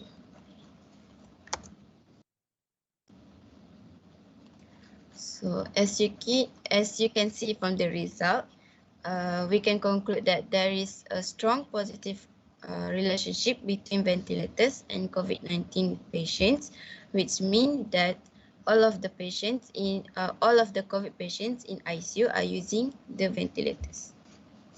And lastly, for the third objective, to study the relationship between COVID-19 cases admitted in ICU within days, we are using one-way ANOVA test. The hypothesis statement H null, there are no significant difference on mean COVID patients in ICU within days. H1, at least one day, has different mean COVID patients. We're going to use AOV function. And here is the summary. As you can see, the p-value is equal to 2e to the power of -16, which is lesser than alpha 0.05.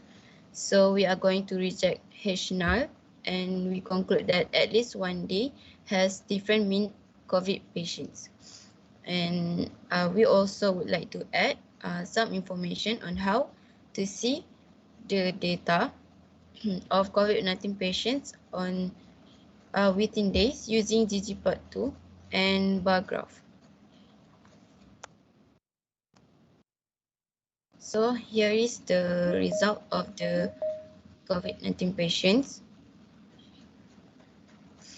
So as a conclusion, I can say that using RStudio, we can interpret our data with with many kinds of statistical method, as we can come to three conclusions, which are: first, using paired sample t-test, we can conclude that there is a significant difference mean of COVID and non-COVID patients in ICU. Second, using bivariate normal distribution and simple linear regression, we can conclude that there is a strong positive relationship between ventilators and COVID-19 patients in ICU. And lastly, using one-way ANOVA test, we can see that there is a relationship between COVID-19 cases that admitted in ICU within days. I think that is all from us, Group 8. Thank you so much. Thank you so much, Group 8. Without further ado, let's proceed with Group 9 with quick graphing in R.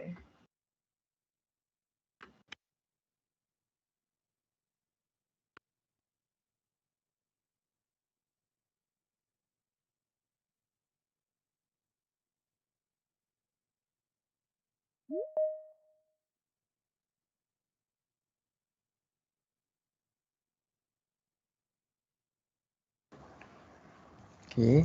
Assalamualaikum and good morning. Can you hear my voice? Yes, I can hear you clear and loud. Okay, thank you. So today, we from Group 9 will present about a topic in our programming, which is Introduction to Quick Graphing. So to the next slide. Okay, so here is the table of content.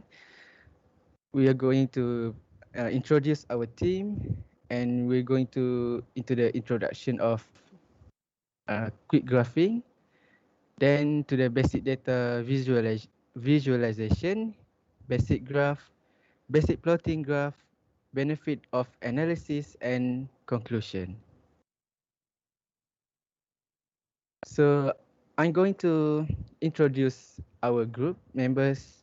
So the first one is myself, Aiman Safwan bin Muhammad Azif, Amal Fikri bin Zainuddin, Muhammad Daniel Sofwan bin Sabri, Muhammad Ali Fazli bin Abdul Razak, Qurratu Aini binti Muhammad Nur, and Nur Haja Auni binti Muhammad Hasri. Okay, so let's move on to the introduction of quick graphing in R. So for more insightful understanding, it is always preferable to visualize the data using graphs and charts. Data analysts frequently use R because of its powerful visual feature. Us creating a graph tutorial gives a general overview of how to create and save graphs. So basically, when graphs are usually used to make it easier to identify the characteristics of the data, and also to identify if whether there is an outlier among the data. So we go into the next slide. Okay, so basic data visualization. There is 5 types of graph in quick graphing. So the first one is scatter plot. The second one is line graph. The third one is bar graph. And the next one is histogram. And finally, box plot.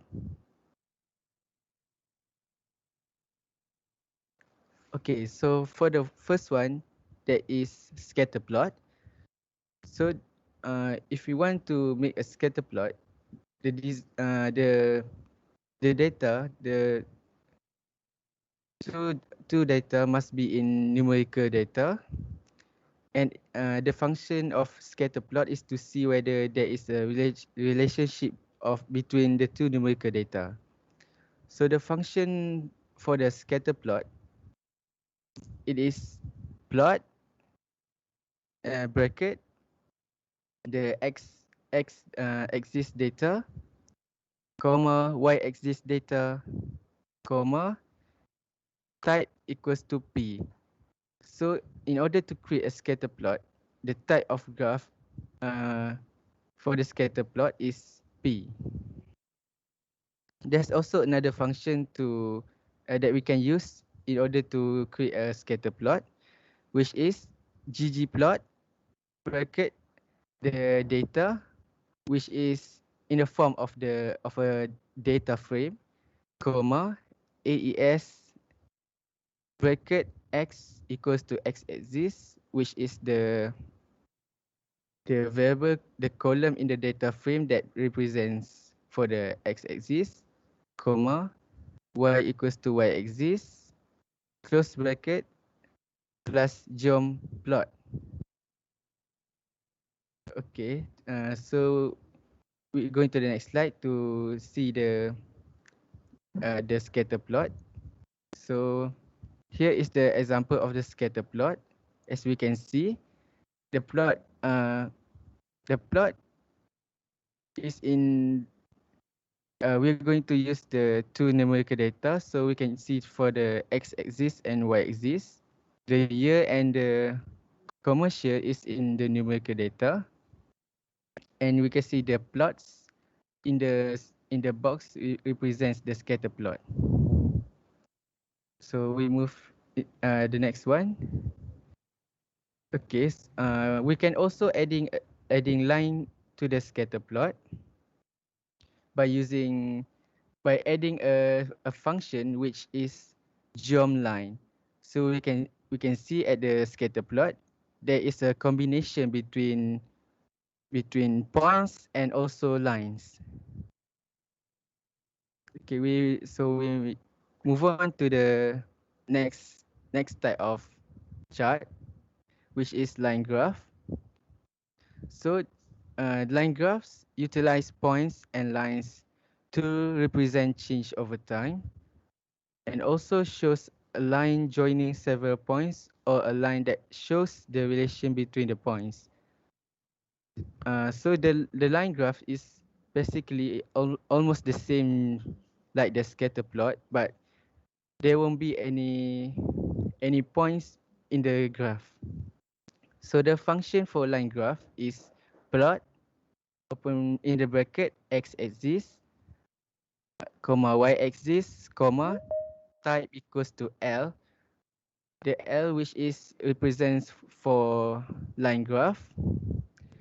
And there is another function that we can use, which is ggplot in the bracket data, which is our data frame, comma AES in the bracket x equals to x-axis, comma y equals to y-axis, plus geom_line. The function geom_line represent for the line chart. Okay, so here we can see the line chart, line graph. Like I said before, we can only see lines in the line chart, and there is no points like before from the scatter plot. And it's also numerical data for the x-axis and y-axis. Okay, for the bar graph, it is to display categorical variables in the x-axis, and the R function is ggplot in the bracket the data frame, comma AES in the bracket x equals to x-axis and y equals to y-axis, plus geom bar in the bracket stat equals to identity. And here is the example of a bar chart. And we can see that the x-axis that should be categorical, and the y-axis should be numerical.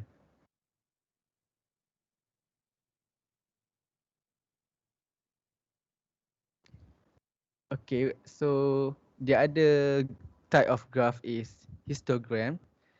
The histogram is a graph that to view the distribution of one-dimensional data. So the function requires to make a histogram is HIST in the bracket the variable of data. The other from that is plot in the bracket x-axis variable, comma y-axis variable, comma type equals to h, which is the h represents for histogram. And there's also another function that we can use, which is ggplot in the bracket data, comma aes in the bracket x equals to x-axis, y equals to y-axis, plus geom underscore histogram. So the histogram chart is also used to determine whether the data is normally distributed or not. Okay, so here's we can see the example of histogram chart where the x-axis is the numerical and also the y-axis is in a frequency.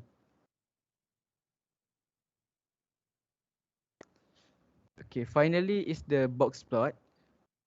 The box plot function is to compare the distribution. But it is also the same like the histogram, which is also used to determine that the data is normally distributed or not, to satisfy the normality assumptions. And here is the functions that we use to create a box plot. The first one is plot in the bracket vector of x, comma vector of y. The second one is qplot in the bracket vector of x, comma vector of y, comma geom equals to box plot. And the third one is ggplot in the bracket data, comma aes in the bracket x equal to x-axis, comma y equals to y-axis, plus geom box plot. So here we can get a view of the example of box plot. As we can see, here is the box plot, and how to interpret the box plot to determine the normality is satisfied or not is we can see the lines from the left hand side and the right hand side. If both of the line is the same length, so we can say that it is normally distributed. Okay, so I'm going to pass the presentation for the next group member.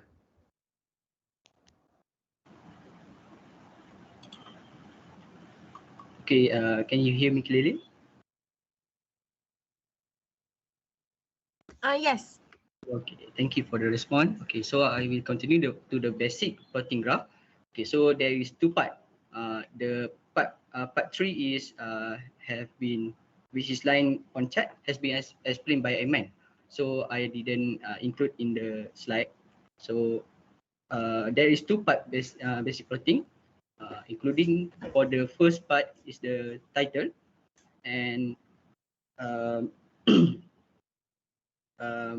y label and x label with the conclusion. Sorry. So for the part 2 is the color, background, size and type of point. So we move on to the next slide. So for the part 1, we go for the part 1, the title function, we just add the main equal to the title of the graph, to the function of graph. For example, we just add the main function into the scatter plot after the type of the graph.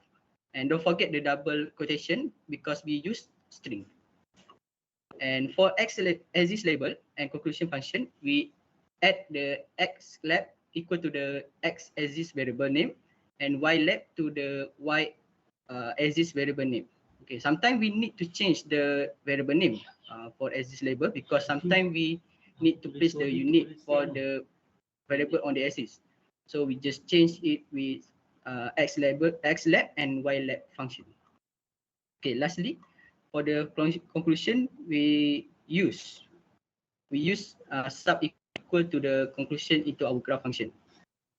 Okay, we go for the next slide. Okay, next we go to the example for the title, axis label and conclusion. So for the example, I using TMB data, which include year and commercial, and using the scatter plot.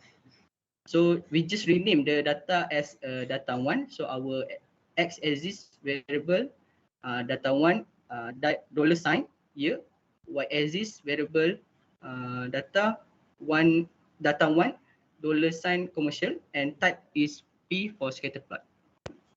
And next we add the main which is the title of the scatter plot. The scatter diagram showing the relationship between year and commercial. So the x-lab is year and y-lab is commercial for axis label, and as we can see, the scatter is skewed to the right. So the correlation is positive correlation, and we need to make a conclusion. So we add sub equal to that positive correlation between year and commercial for the conclusion, and the output in R will look like this. This is the same simple scatter plot. So next. Okay, for the part 2, we move on to the second part, which is background for the graph. Okay, this is so simple for everyone because we use PAR, column, BG equal color you want to choose, and because there are many options, so you can choose any favorite color you want for your graph. Okay, like example, I took purple for my graph. We have to run a path function first, and after that, we just have to run our graph function. And for my example, I'm just using my the same graph function before this. So the background will change to the purple light, the output. Okay, for the last part for 2, which is size, type, and the color of the point. For instance, I'm using 21 for PCH. So if you guys can see the PCH arguments in the slide, for 21 is the circle shape with the border. So you can just choose the PCH in the PCH argument according to your creativity. Other than that,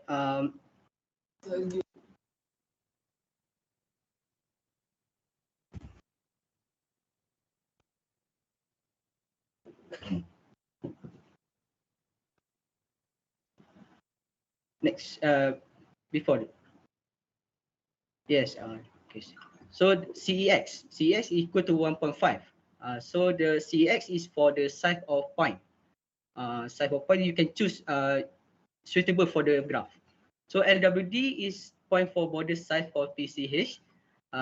So this is suitable for the PCH 31 and above. So if you choose 21 below 21, so it cannot it will not change the output. So COL is for border point color. So it same like LWD. If you choose below 21, it will not change the output. So the BG is same like the background. But for the point, it will fill the color of the point. So next. Okay, so this is the example of the graph. So for my graph, I just using the same function, but I included the PCH and CX, WD, column, and BG. As you can see, I still use 21. So the point have the border. So I can change the border size, which is LWD equal to 2. So the COL, we can change the color border with the purple, and the fill color is pink. So next. Okay, the benefit of analysis. So we can compare to written by hand. Compare with written by hand to make our graph. There is a lot of effort to do our graph, right? So we have to sketch our graph by hand and to customize. Our graph is more easier with R. Other than that, it it is more efficient and save our time to plotting our graph. Okay, next. So the conclusion is we can conclude that ggplot make it easier to interpret data of descriptive statistic in the form of graph and charts. Okay, so I will pass to Amar for the session.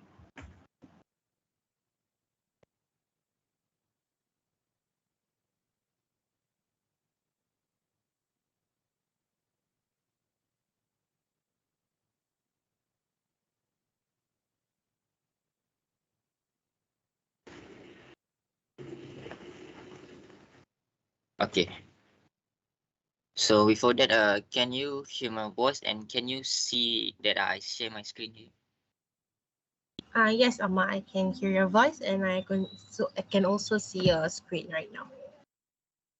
All right. So thank you for the response. All right. Okay. So for our basic graph, basic slide coding, basic graph. So we are going to use our dataset number of TNB customers by sector. Because of the format is for Excel, so we're going to use read Excel. We have to call the library read Excel. So first, let's view the data one here. So this is the variable here, year, domestic, commercial, industry, public, lighting, mining, others, units, and the totals. These are the sector and these are the number of TNB customers. And then for that, the dimension, so we have 13 row and 9 columns, and the structure here. So all here are numbers here. Okay, so let's try to plot to build a scatter plot for commercial versus here. So this is plot. This is x variable, and this is y variable. X is year, y is commercial, and type P. So that will be scatter plot here. So this is the output here. And let's say we're going to adding line to the scatter plot. And we're going to use ggplot, but before that we have to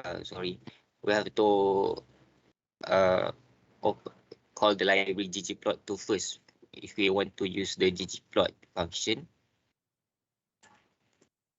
Wait a second. Okay, so this is the output. So we can hear. So this is the scatter plot, but we add the line to the scatter plot. Next, for the line graph, we need to use plot. The typing to type the function is similar to the scatter plot here, but the difference is we change the letter P to L. So the output is going to be the line graph here. So you get here, line graph. And then for the bar graph, we're going to use ggplot plus geom bar. We're going to use geom bar. So we're going to get bar graph. Commercial versus here. So X is here, Y is commercial. Then for histogram of mining, we're going to use his, then data $1 mining. So this is the output. Then for the box plot, we use ggplot, data 1 AES, X equals to domestic, plus geom box plot. So okay. Alright, so the graph here is not perfect because we don't have the title. Sometimes the axis label is not suitable, and then there is no conclusion or interpretation. So we're gonna add the title, axis label, and conclusion here. So for this, I'm going to use the scatter plot, the same function here, but we're gonna add the main, the title, the axis label, and the conclusion. So yeah, I can so I can see this is the perfect output to present. Yes. Okay. And then for to change the background, we can use parameter PAR, BG equals to purple, and then we have to uh, activate it, and then we're going to use the same here, the same function here. So it's going to be change the color of the background to purple, and then we're going next. We're going to customize the point here. But before that, let me uh,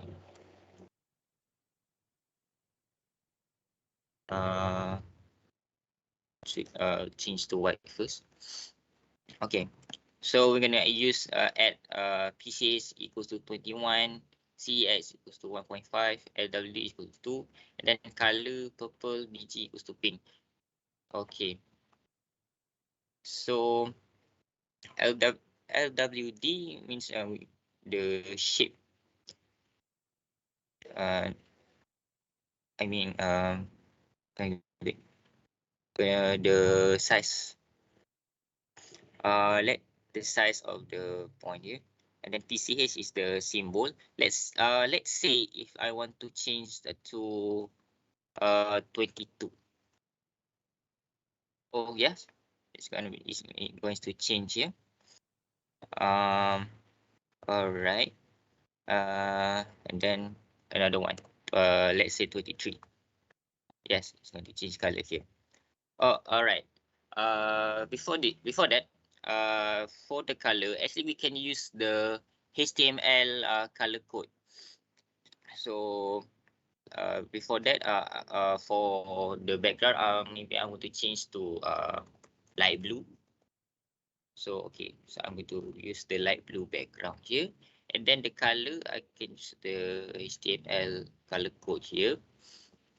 So let's say for the color call, I want to use the maybe like this. Wait. All right. So I'm using the website is htmlcolorcode.com. So I can choose what the color that I want, and then after I choose it, I copy the HEX color HEX here, the color code, and I paste here. And then for the BG background, maybe I can use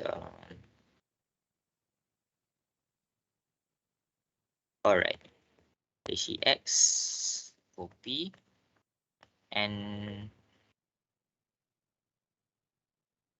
okay, background already to light blue. Then let's see. Yes, we're done it. So the background is already changed to light blue, and then the color and background of the point is also changed based on the color code that I use. So I think that's all from us. Thank you very much.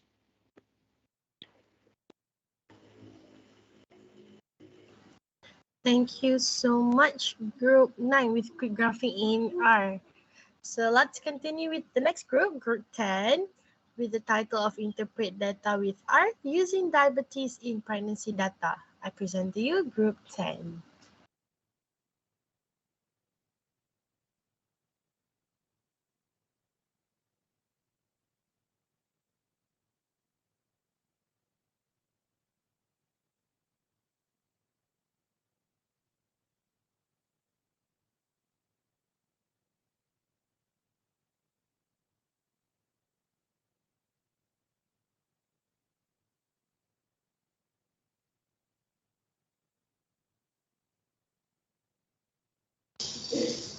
Assalamualaikum warahmatullahi wabarakatuh.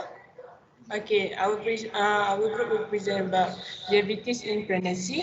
R programming deployer package. Next.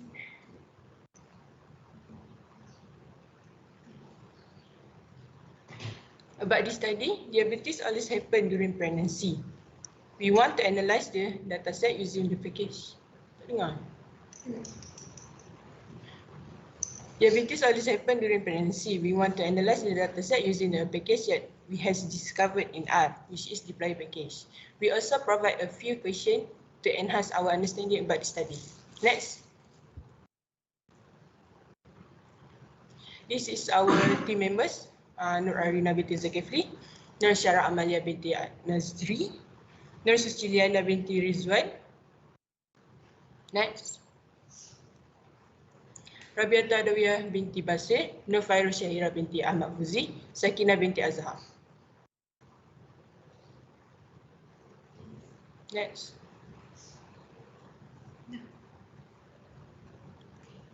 Okay, for the introduction, deployer package is one of the most powerful and popular package in R. The package was written by Headland Whigham. This package can be used for cleaning, transforming data, used to manipulate, clean, summarize, unstructured data. It makes the data exploration and the data manipulation easy and fast in R. We will use diabetes in pregnancy dataset to run using deployer package in R.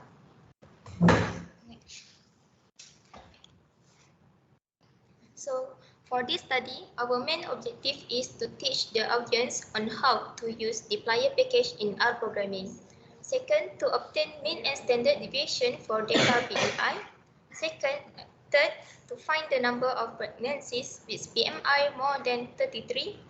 And the last one is to represent the selected data into graphical form.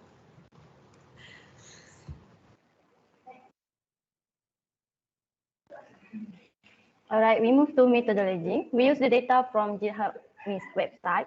The topic we use is Introduction to Deployer. Library package that we use, library deployer and library ggplot2.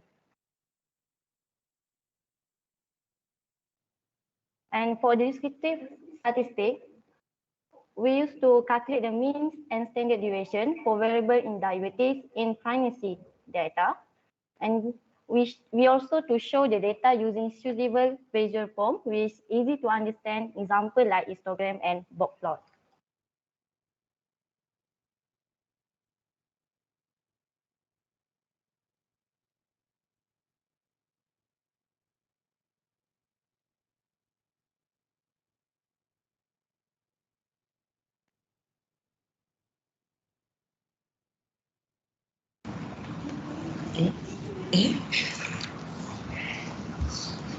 Okay, now we move to the R.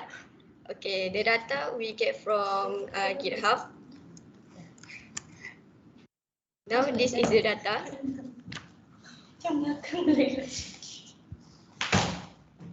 Okay, we use deployer package.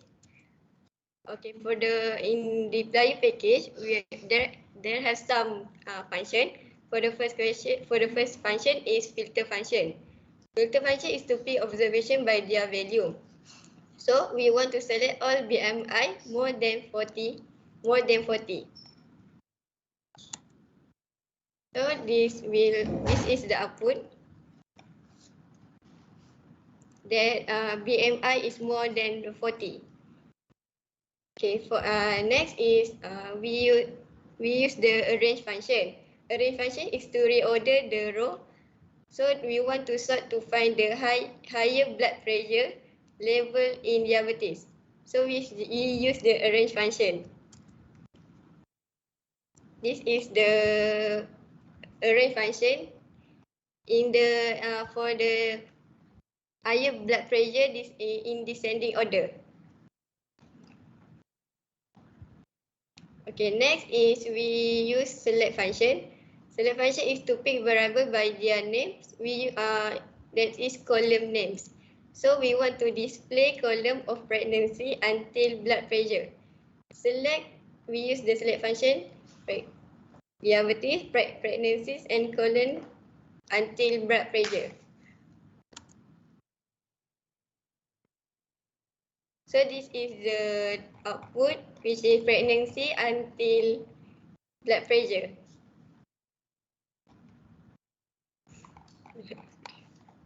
Okay, this is pregnancy until blood pressure.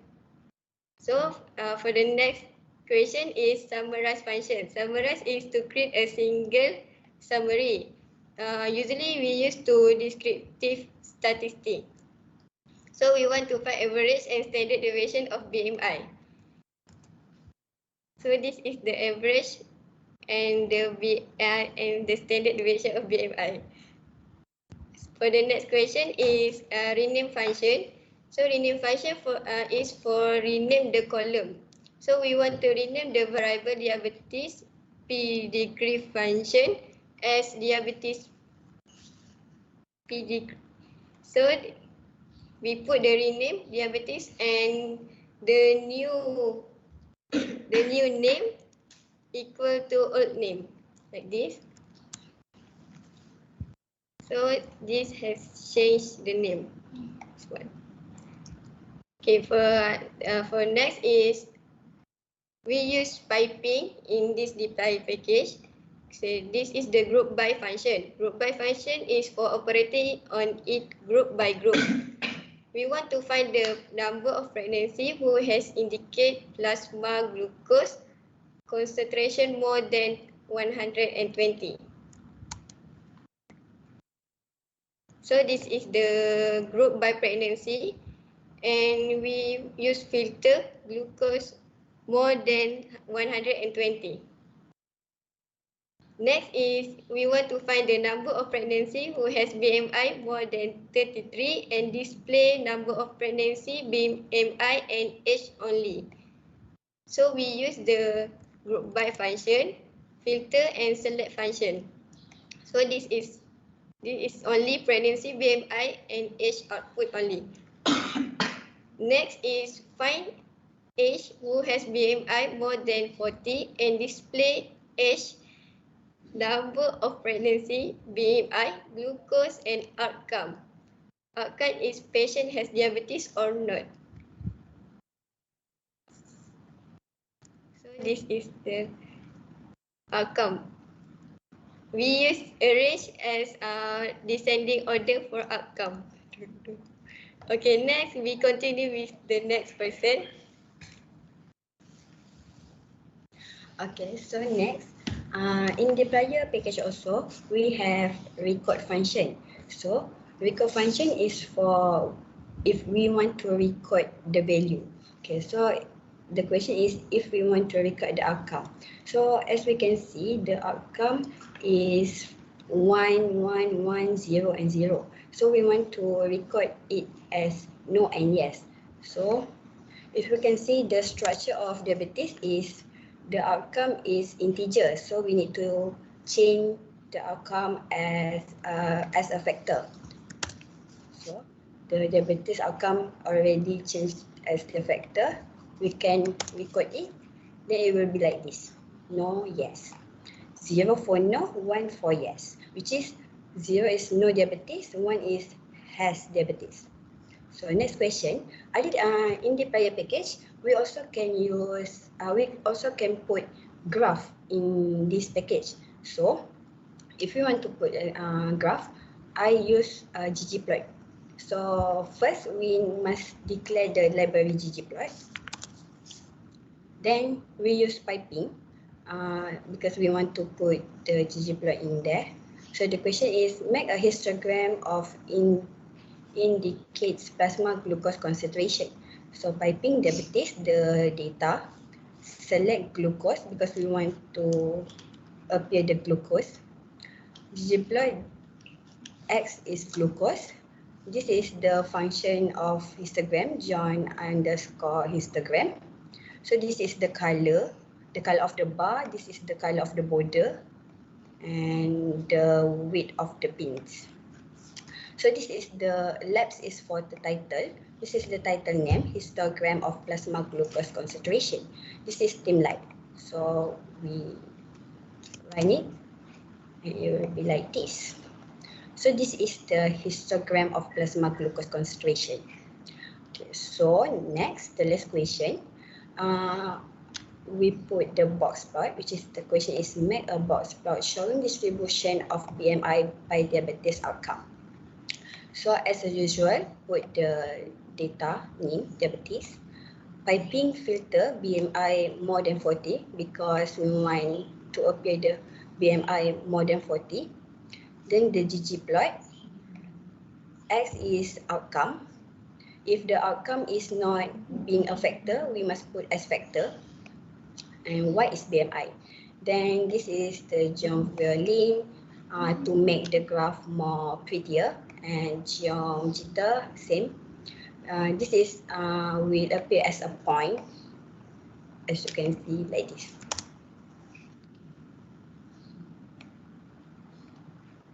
Okay.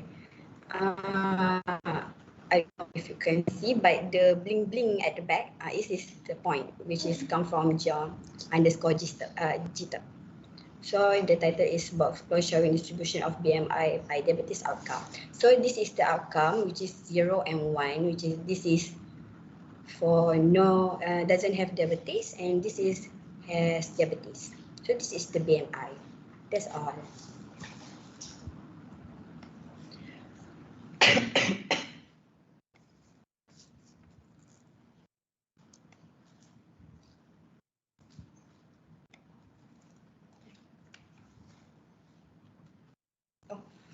Okay, so for benefit of the analysis, so this deployer package is actually speed because the deployer is faster in its calculation. As you can see, the output is come directly.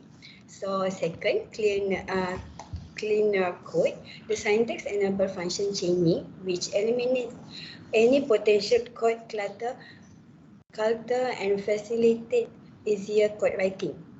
And third, it is simpler code because the deployer only offer a limited set of functions that are focused on the most typical needs of data manipulation. So the syntax is clear and effective.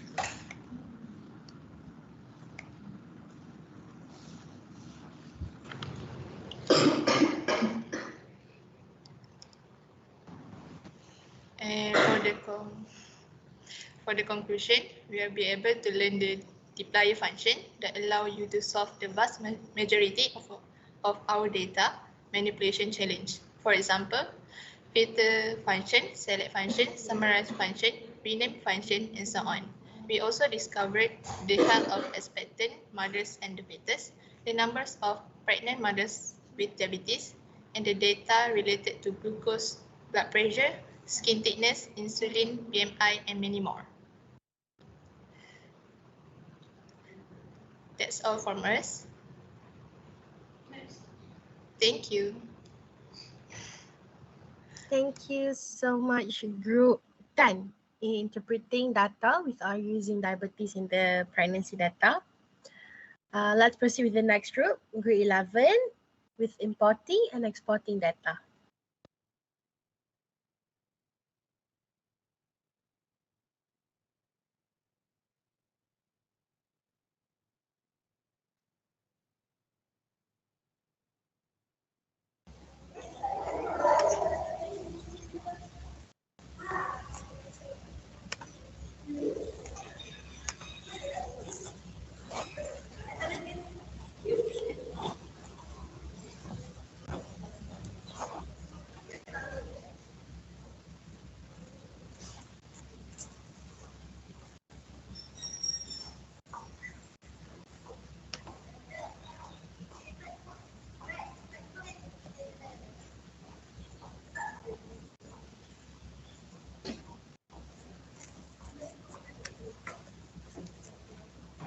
Boleh nampak ke?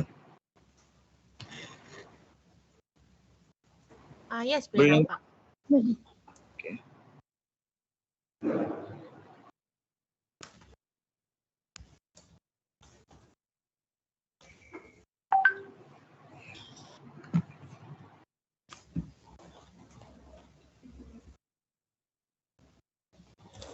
Okay, Assalamualaikum warahmatullahi wabarakatuh and a very good afternoon. So our group selected topic importing and exporting data into R. So before we get started, Let me introduce my group members.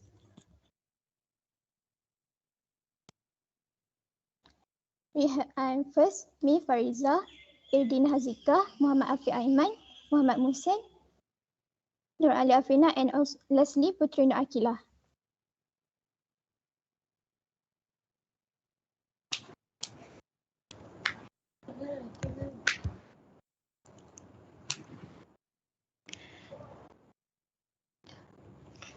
Introduction. Import and export data becoming very important when we want to export data from different format and type. We decided to choose number and rate of maternal death in Malaysia from 2010 until 2018 as our dataset to conduct import and export analysis in our studio. We obtained this secondary data from Department of Statistics in Malaysia.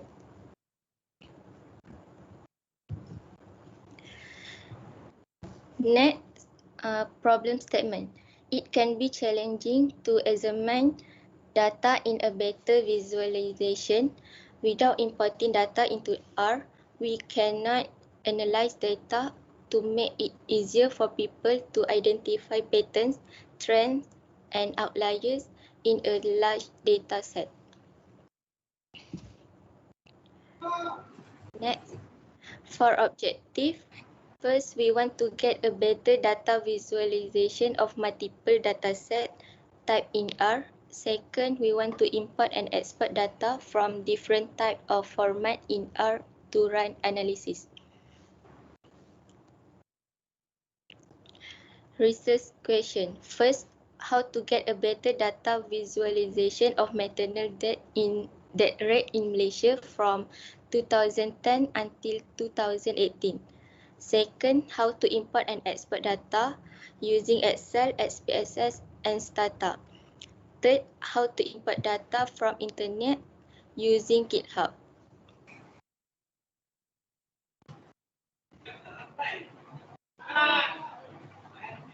Okay. Assalamualaikum. So the first part will be importing and exporting data from Excel. I will be present to you this part. So to start importing the Excel file, we first need to install a library we first need to install a package named read Excel. So that is the code underneath there, install.packages apostrophe read Excel.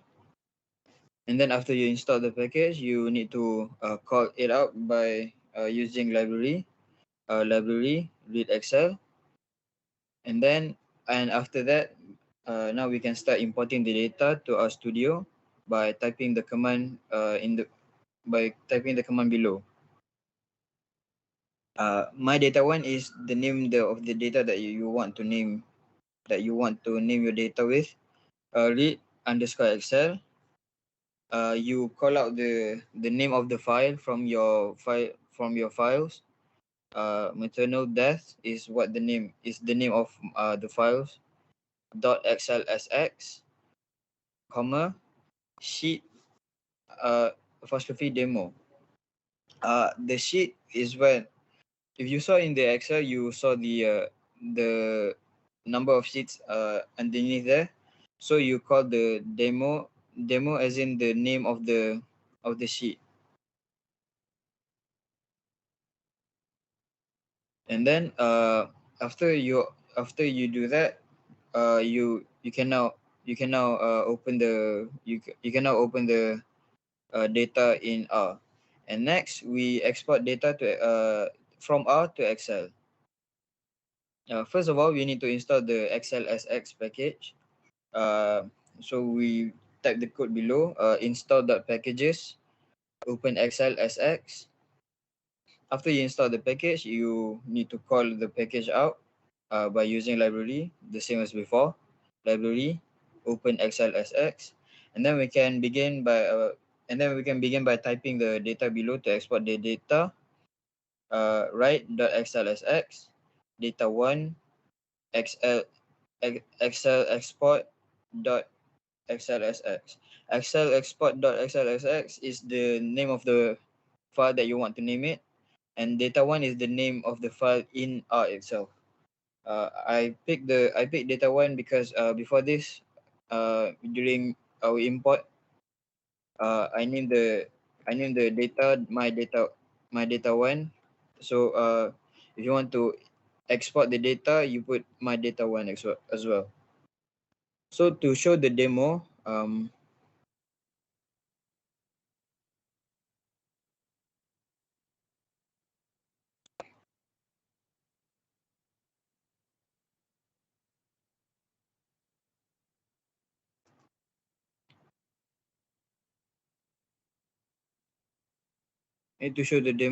from R.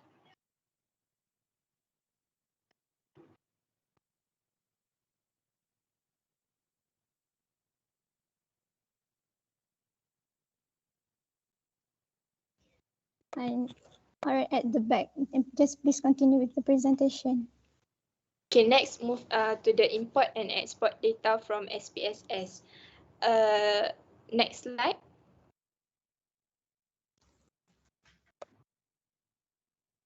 Next slide, please. Okay. Okay. How for import data from SPSS, other than statistical software, for import and export file into our programming language, we also can import and export data from other statistical software, which is SPSS. So how to import data from SPSS into our programming language is the file format must be in type is .sav, and then we can use a few methods to import the data using a few library package. The library package that can use in R is library heaven, foreign, and HMISC. Next slide.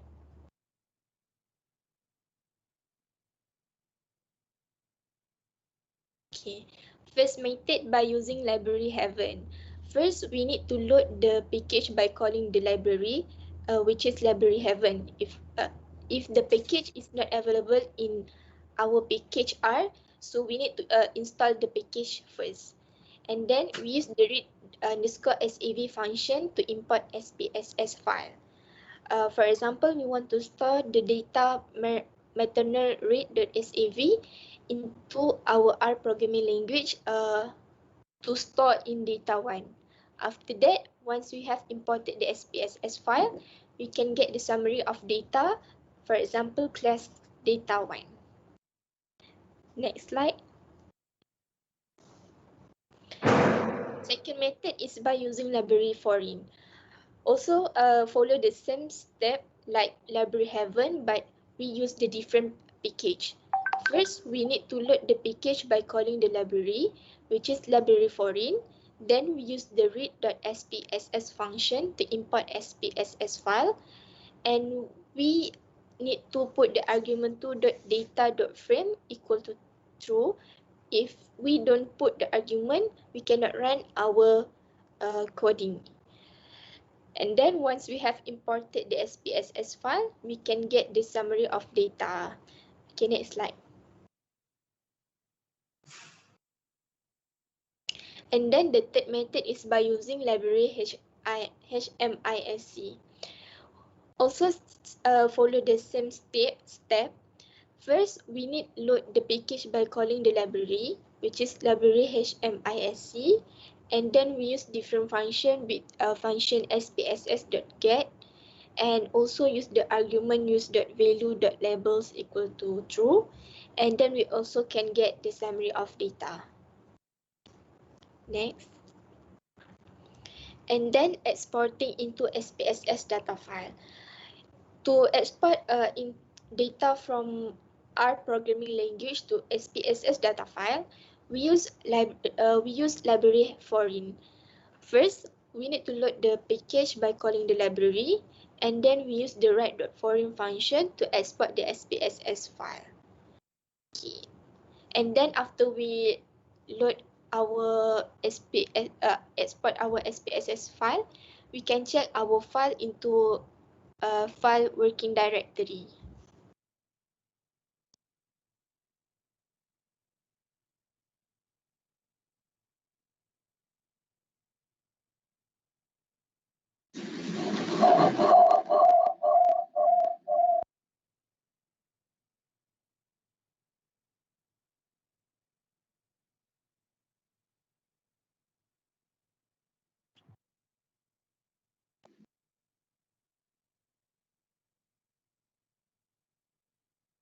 Okay, thank you for that. Now I'm going to present to you about import and export data from Stata. Firstly, you need to know that Stata file is a statistical package for managing, analyzing, and graphing data. Stata is available for a variety of platforms. Thus, we need to know how to import and export the data, especially Stata data. So, firstly, we'll be using the library Heaven. So, Heaven package is used to use for import and export SPSS, data, and SAS file. Okay. So firstly, we need to load the package by calling the library, which library open bracket Heaven close bracket. So we will be importing data by using the format .dta, which is the data file format. Okay. Firstly, we use the number and rate of maternal death from 2010 to 2018 as our data name.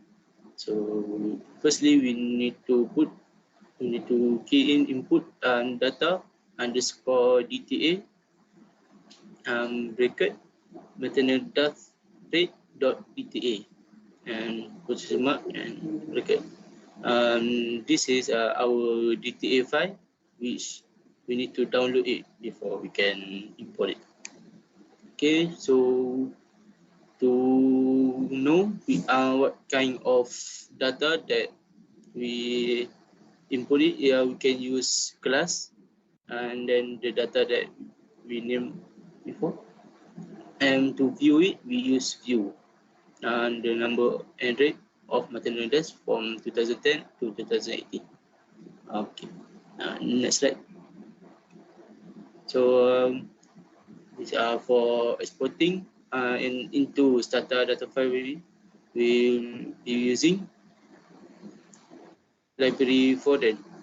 So as usual, we need to call the library by using the library foreign, but in this slide it's some quite no mistake, so we know that. So after that we begin the export by using Stata data file, which binary format is write underscore DTA. So we write underscore DTA and then we put the name of our data and follow by comma and then the name of the starter file that we want to use. So in this case, it will be number and rate of maternal deaths dot a. So that's all.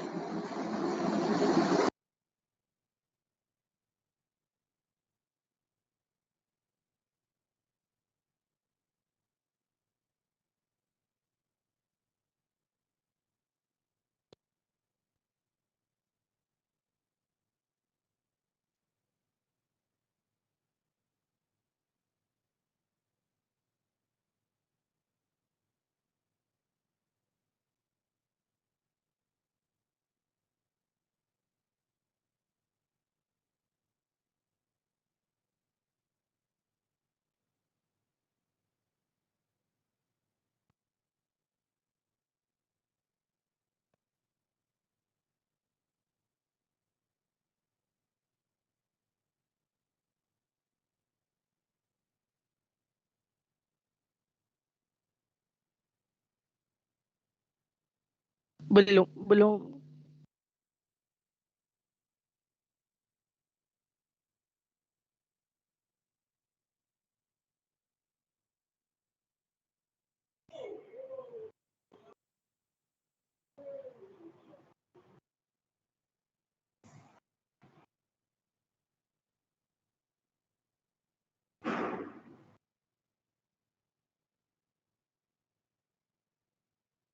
Are you guys done with the presentation?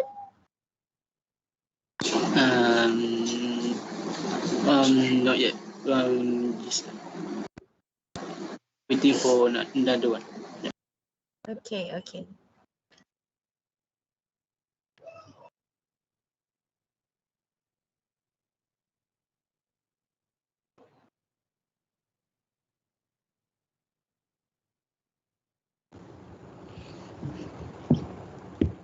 I will continue to present, import and download data from GitHub. Next. How to import and download data from GitHub into R. First, we need to open the GitHub website and find the data. After that, after we find the data, we open data and make sure we click the link to make it raw data.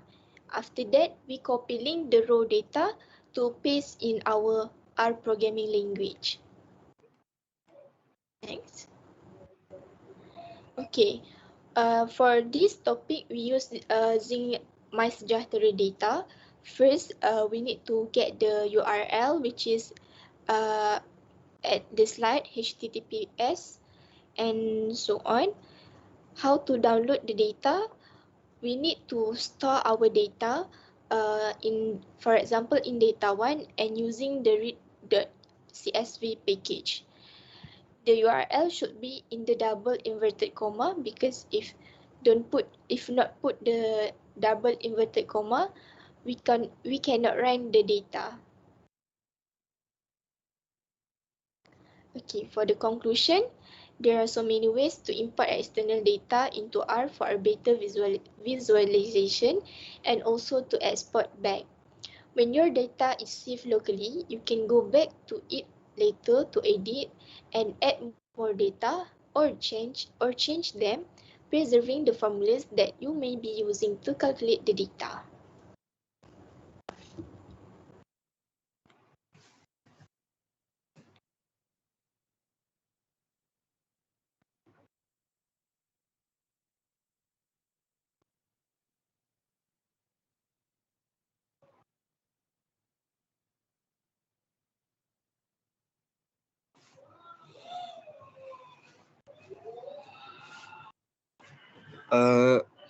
Okay, so as I mentioned earlier, we'll be showing you we will be demonstrating how we import and export data into R and outside of R. So for importing Excel files into R, like I said, library read Excel to call the read Excel, and then you type my data one arrow read underscore Excel number of rate and maternal death from 2010 to 2018 .xlsx as the name of the file, and then you type again my data one to call out the file, and then you type view my data one to see the file, and then to export data from out into Excel, you download the package open xlsx, and then you call the package through library, and then you do the exporting thing with the code write.xlsx my data one comma my excel.xlsx my excel.xlsx being the name that you want the file to be, and my data one is the name of the data in R. That's it from me.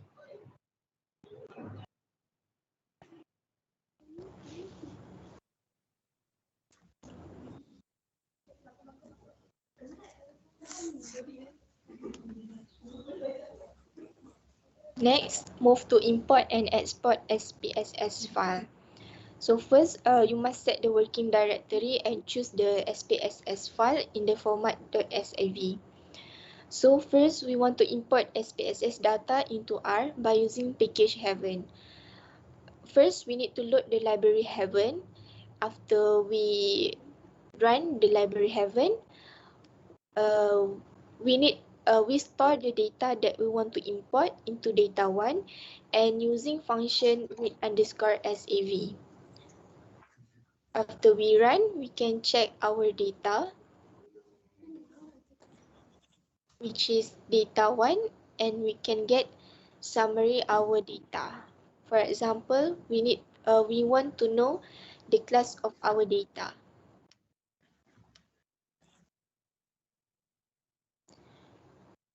We can see at the output at console in R. That is the data after we import into our programming language. And second, we want to import SPSS data into R by using package foreign. And first, we need to load library package foreign, and then we store the data, our data, which is maternal rate.sav, and use the function read.spss and put the argument to .data.frame equal to true. And after we run the data, we can have import in programming language, and we can get some of summary of our data. Okay, our data will be present into a data frame.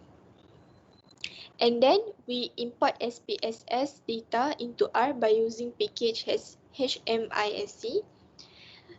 First, load the package library HMISC, and then we store the data into the name which we put as data3, and using function spss.get and put the argument use.value.label equal to true, and we run the data, and we can get also summary of the data, for example dimension of the data. We can look the output at the console R.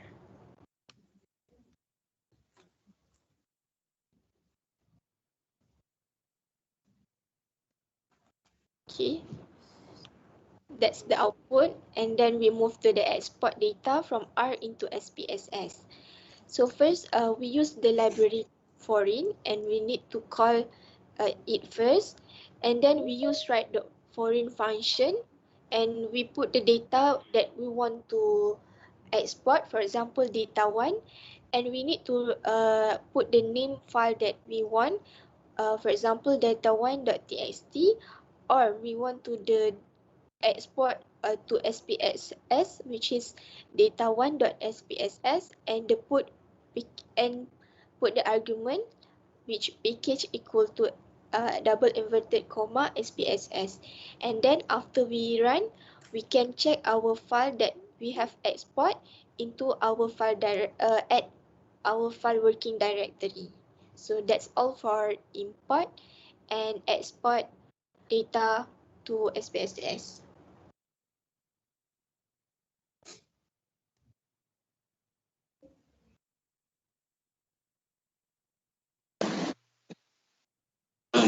Okay. For importing and exporting data into R. So firstly, for importing SATA file into R, we're going to write library heaven to load the package. Okay, so then we're going to assign the number of rate of maternal death from 2010 to 2008, and we're going to read it as read underscore data maternal death rate.pta.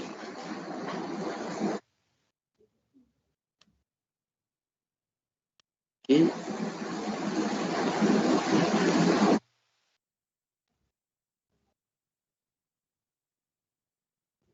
So as you can see, and there's a lot of data in the starter file. So to view and the data, we use class and view. So to know what kind of data that we get, the starter file. Okay, as you can see, there's a right. So after that, we going to exporting starter file from R to startup. So firstly, we need to load library heaven. So and then we going to put write_dta and then the name of the data that in the R, comma the name of the file that we're going to export it out. So in this case, the number and rate of attendance that's from 2010 to 2018.dta. So after we exporting the data file, you can see the file saved at the folder section. So it's on the right, you can see here on the bottom. So that's the data file that we successfully export out from R. So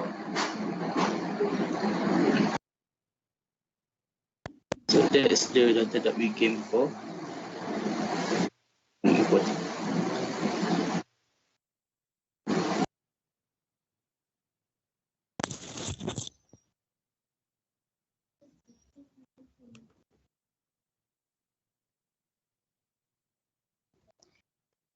Okay, next we import data from GitHub.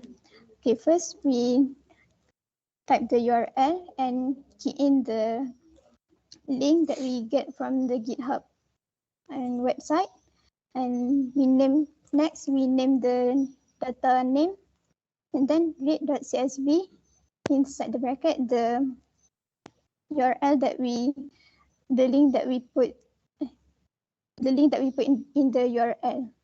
Next, we type the name of the data, and then we run it.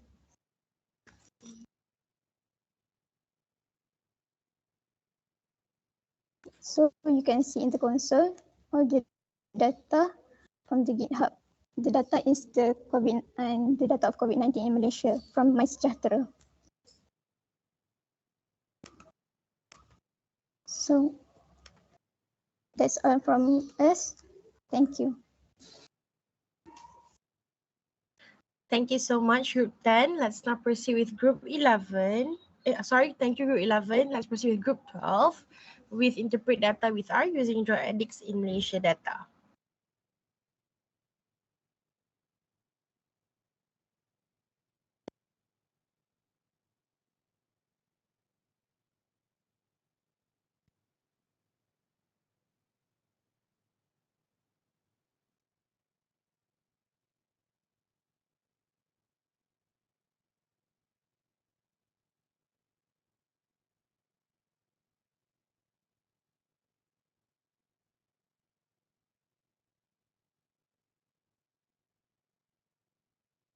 Assalamualaikum. Today my group will present about data summarization, and our data set is Statistics of Drug Ethics in Malaysia 2017.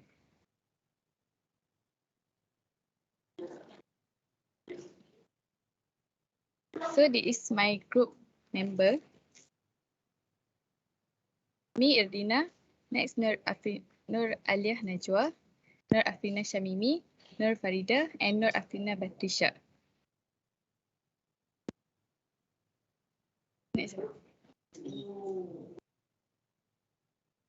Okay, the introduction about our topic is the phrase data summarization refers to the clear and useful presentation of a summary or report of generated data. Summarization is derived from the complete dataset and used to communicate information about the dataset. The R software uses the summarize function to summarize the data frame into a single value or vector. The summary is accomplished through grouping observation using categorical values and then using the group by method.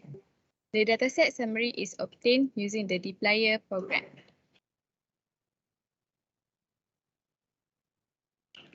Next, the first objective is we want to investigate which level of education involved the most with drug.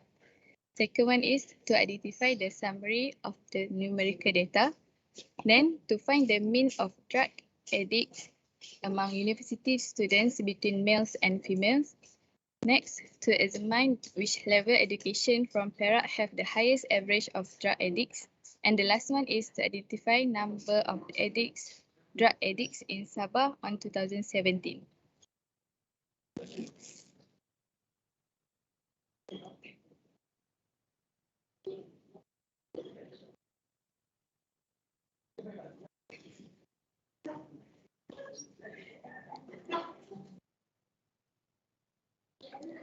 For the methodology, all of our objective is about descriptive statistics, which is descriptive statistics are brief informational coefficients that summarize a given data set, which can be either a representation of the entire population or a sample of a population.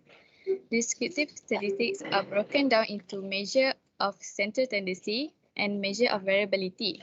Measure of central tendency include the mean, median, and mode, while measure of variability includes standard deviation, variance, minimum, and maximum variables. So, to satisfy our first objective, we use dplyr package and mean function in our language is used to calculate the arithmetic mean of the elements of the numeric vector passed to it as argument. Next, we use summary function is used to return certain information from the given data. Then we use dplyr package with the summarize function perform the aggregations on group data. So in order to use this function first, you need to use group by to get group data frame. Next, we also use dplyr package but with the filter, which is the filter function is used to subset a data set retaining all rows that satisfy your conditions. The last one is we use the same package with the select function, which is used to select data from variables by name, by index, and also is used to rename variables while selecting and dropping variables by name. Next.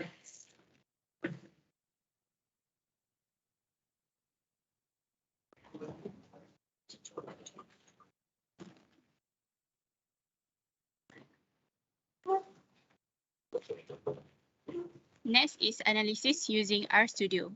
Before we proceed to answer the question in objective, firstly, we must import the data from Excel using library read Excel and calling the data into R. A view function is used to overview the data.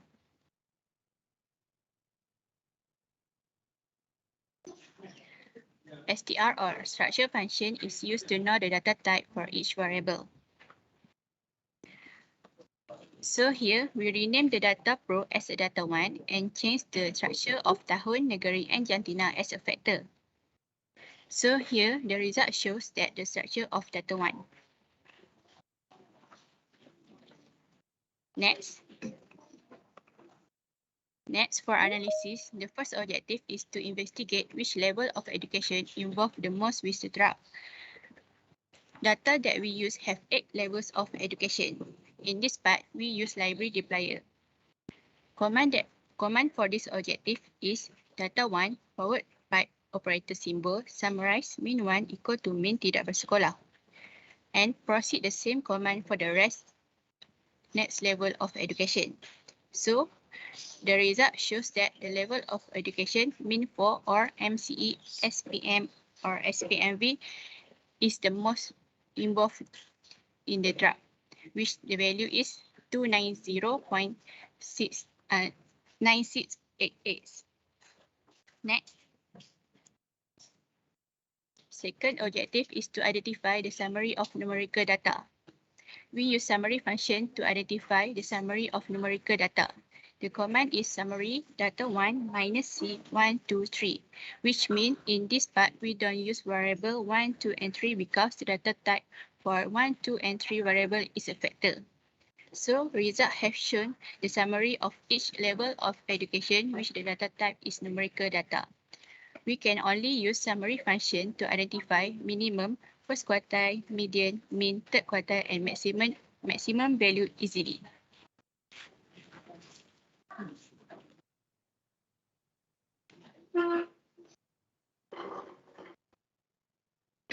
For objective number 3, we want to find the mean of drug addict among university students between male and female. This question we are using deploy package. So the command is data1, then use forward pipe operator. The group by in bracket Jantina, we use group by Jantina because we want to find the mean based on Jantina.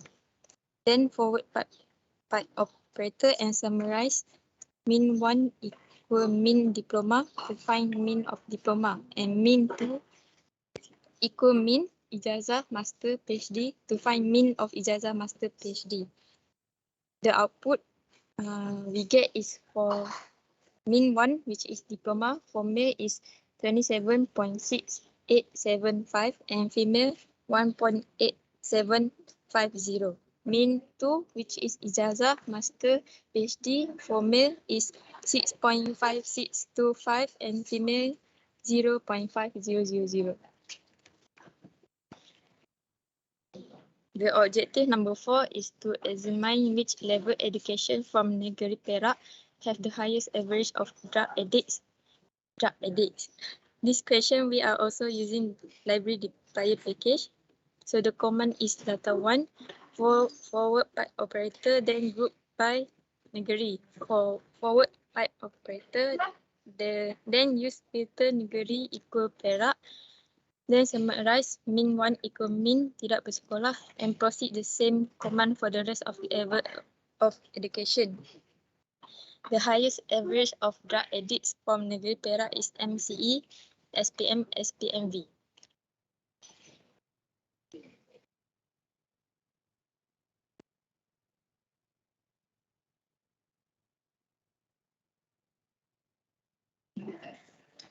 Our next objective, we want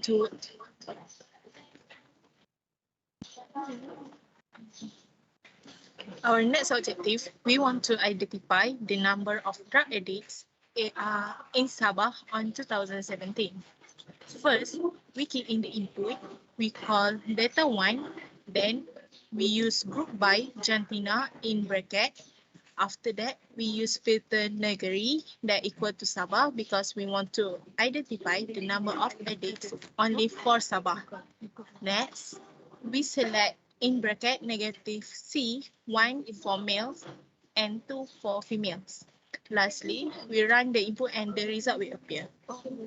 For Jantina males, tidak bersekolah 64, sekolah rendah 121, LCE, SRP or PMR 356, MCE, SPM or SPMV is 386, HSC, STP or STPM is 16, Diploma 26, Ijazah Master or PhD is 9,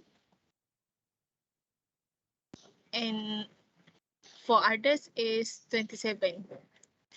For females, tidak bersekolah is 5, sekolah rendah is 6, LCE or SRP or PMR is 13, MCE or SPM, SPMV is 13, HSC, STP or STPM is 3, Diploma is 2, Ijazah Master, PhD and others is 0.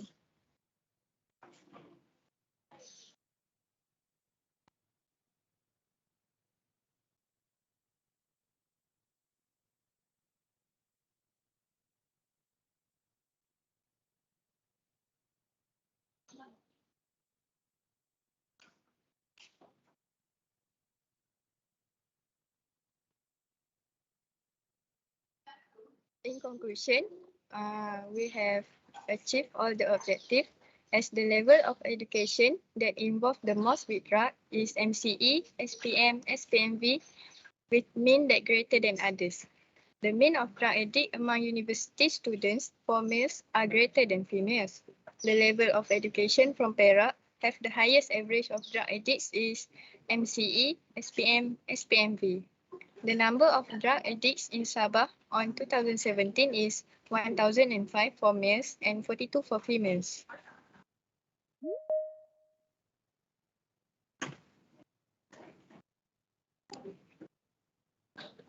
The benefits of the analysis that we obtain after analyzing the dataset of the statistic of drug addicts in Malaysia is it can immediately and easily identify the data in dataset.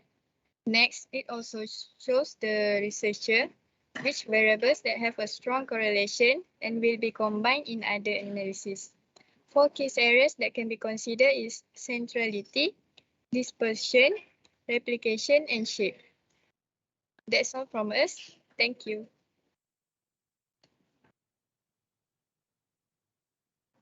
Thank you so much, Group 12, for the insight. Now, we have reached to the final segment where we have the final group with interpret data with R using vaccination rate on COVID-19 in Malaysia by state.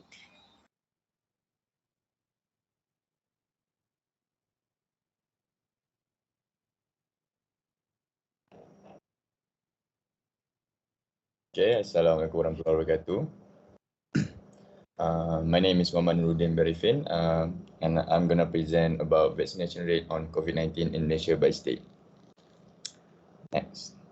Okay, for the group members, there's Ahmad Azizan bin Ahmad Azhari, Muhammad Adib bin Razmi, Muhammad Dinesh Syafiq bin Sofyan, me, Nur Syafira Sazwani binti Muhammad Darus, Nur Afiqah binti Muhammad Noh, and Sharifah Nur Syafiah binti Said Syabaha.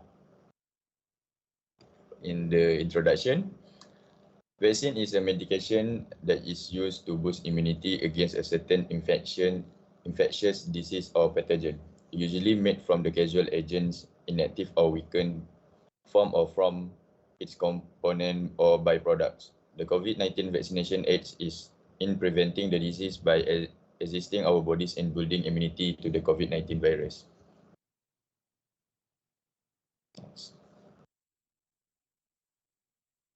The research objective is to determine the significant difference of mean daily partial vaccination between states, to determine which state has the highest number of vaccination rate, and lastly to examine whether there is a significant difference between mean of daily partial vaccination between years. The methodology for the reference population, all Malaysian citizens, target sample, vaccination, daily and cumulative, by dose type and brand at state level. Research design, correlational research design, cross-section study. Inclusion criteria is this study is focused on the vaccination rate in Malaysia by state based on several categories, which are the daily cumulative dose type and brand. For the exclusion criteria, the data sample are obtained from the website github.com. For the instruments tool, receive secondary data from the online portal. For the statistical method, the research objective to determine the significant difference of mean daily partial vaccination between state, the variable of interest, IV, state, DV, daily partial vaccination rate, level of measurement, IV nominal, DV ratio, statistical method, descriptive statistic. To determine which state has the highest number of vaccination rate, the variable of interest is IV state, DV vaccination rate, the level of measurement, IV nominal, DV ratio, and the statistical method, descriptive statistic. Lastly, to examine whether there is a significant difference between mean of daily partial vaccination between year, variable of interest, IV year, DV daily partial vaccination rate, level of measurement, IV interval, DV ratio, and the statistical method is descriptive statistic.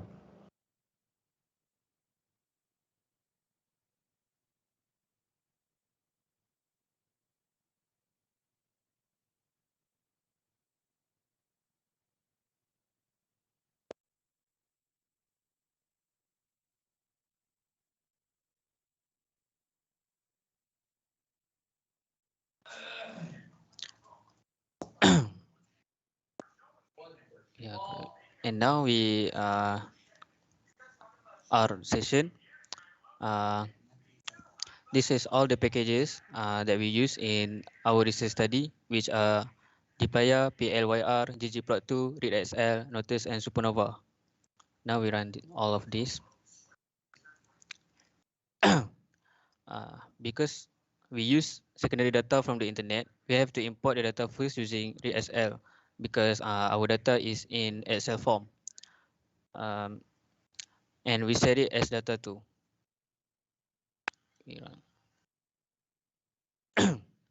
First, our research question, we want to know, is there any significant difference on mean daily partial vaccination between states in Malaysia? Following with the research objective, which is to determine the significant difference of mean daily partial vaccination between states. So this is our hypothesis. There are no significant difference on mean daily partial vaccination between states. And for the alternative hypothesis, at least one group have different mean daily partial vaccination. Next, we use box plot to show the significant difference.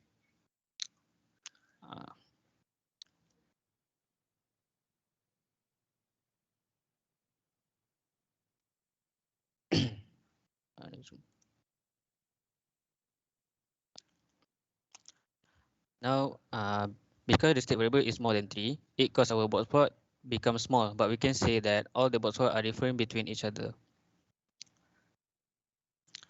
And then we use one-way ANOVA to determine whether there is significant difference daily partial vaccination between state.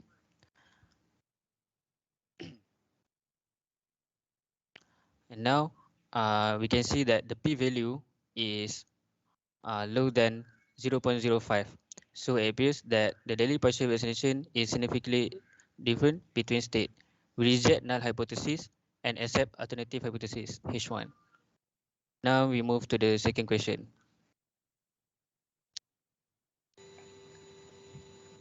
Okay, for the second question, which state has the highest number of the vaccination rate? So the research objective will be to determine which state has the highest number of vaccination rate.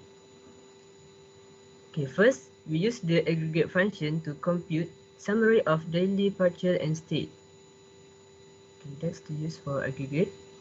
And then, we're using the ggplot as we want to find the bar graph of daily, partial, and state to see which state has the highest rate of daily partial vaccination. Okay, let's run it. Okay.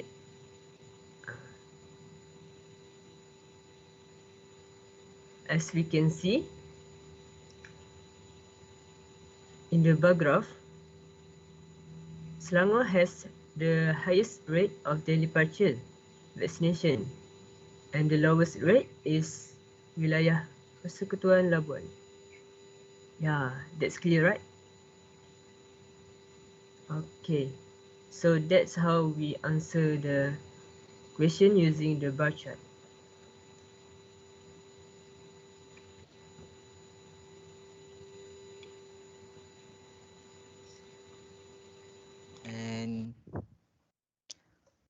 And for the last question, we want to determine is there any significant difference on mean daily partial vaccination in Malaysia between year from February 2021 until December 2022. The research objective is to examine whether there is a significant difference between mean of daily partial vaccination between year. First, we divide year into section, which is year and month. And then we want to find the data for each date using the dplyr package starting from the February 2021 until December 2022. After that, we use Lilly test to find the normality for each month, and here is the result.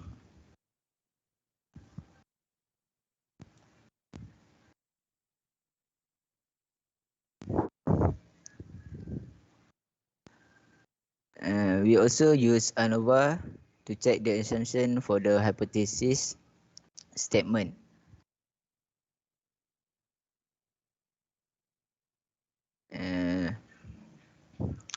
From the result, we can say that there is a significant difference between mean of daily partial vaccination between years since the p-value is less than 0.05.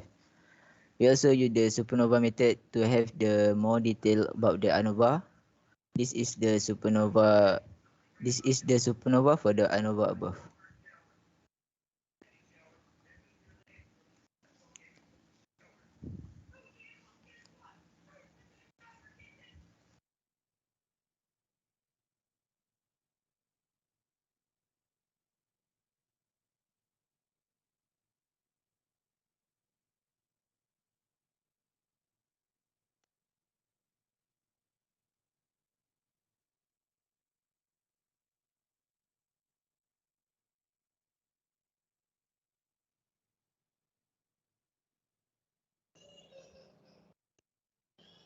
And lastly, for the conclusion, vaccination rate in Malaysia started from 2021 until 2022 can be concluded that there are significant difference between treatment state.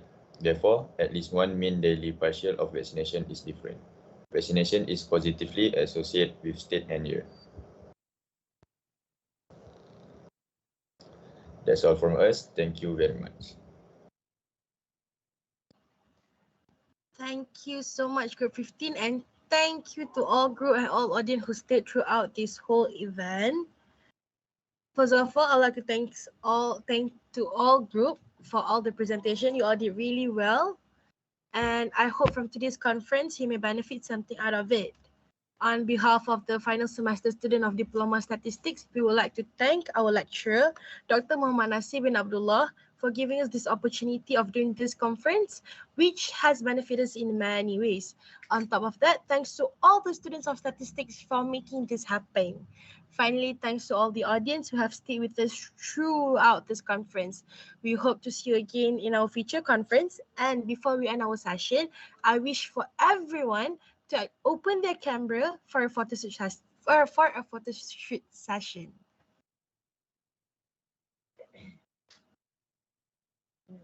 It will be better if you all can use the background that I've included in our folder.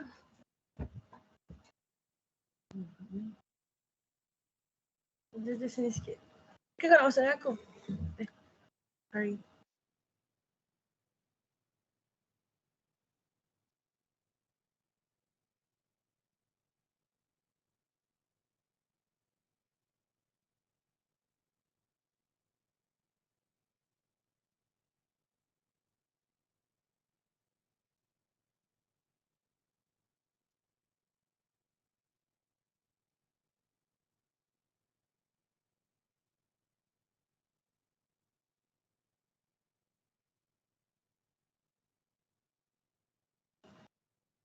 One second, we're setting up.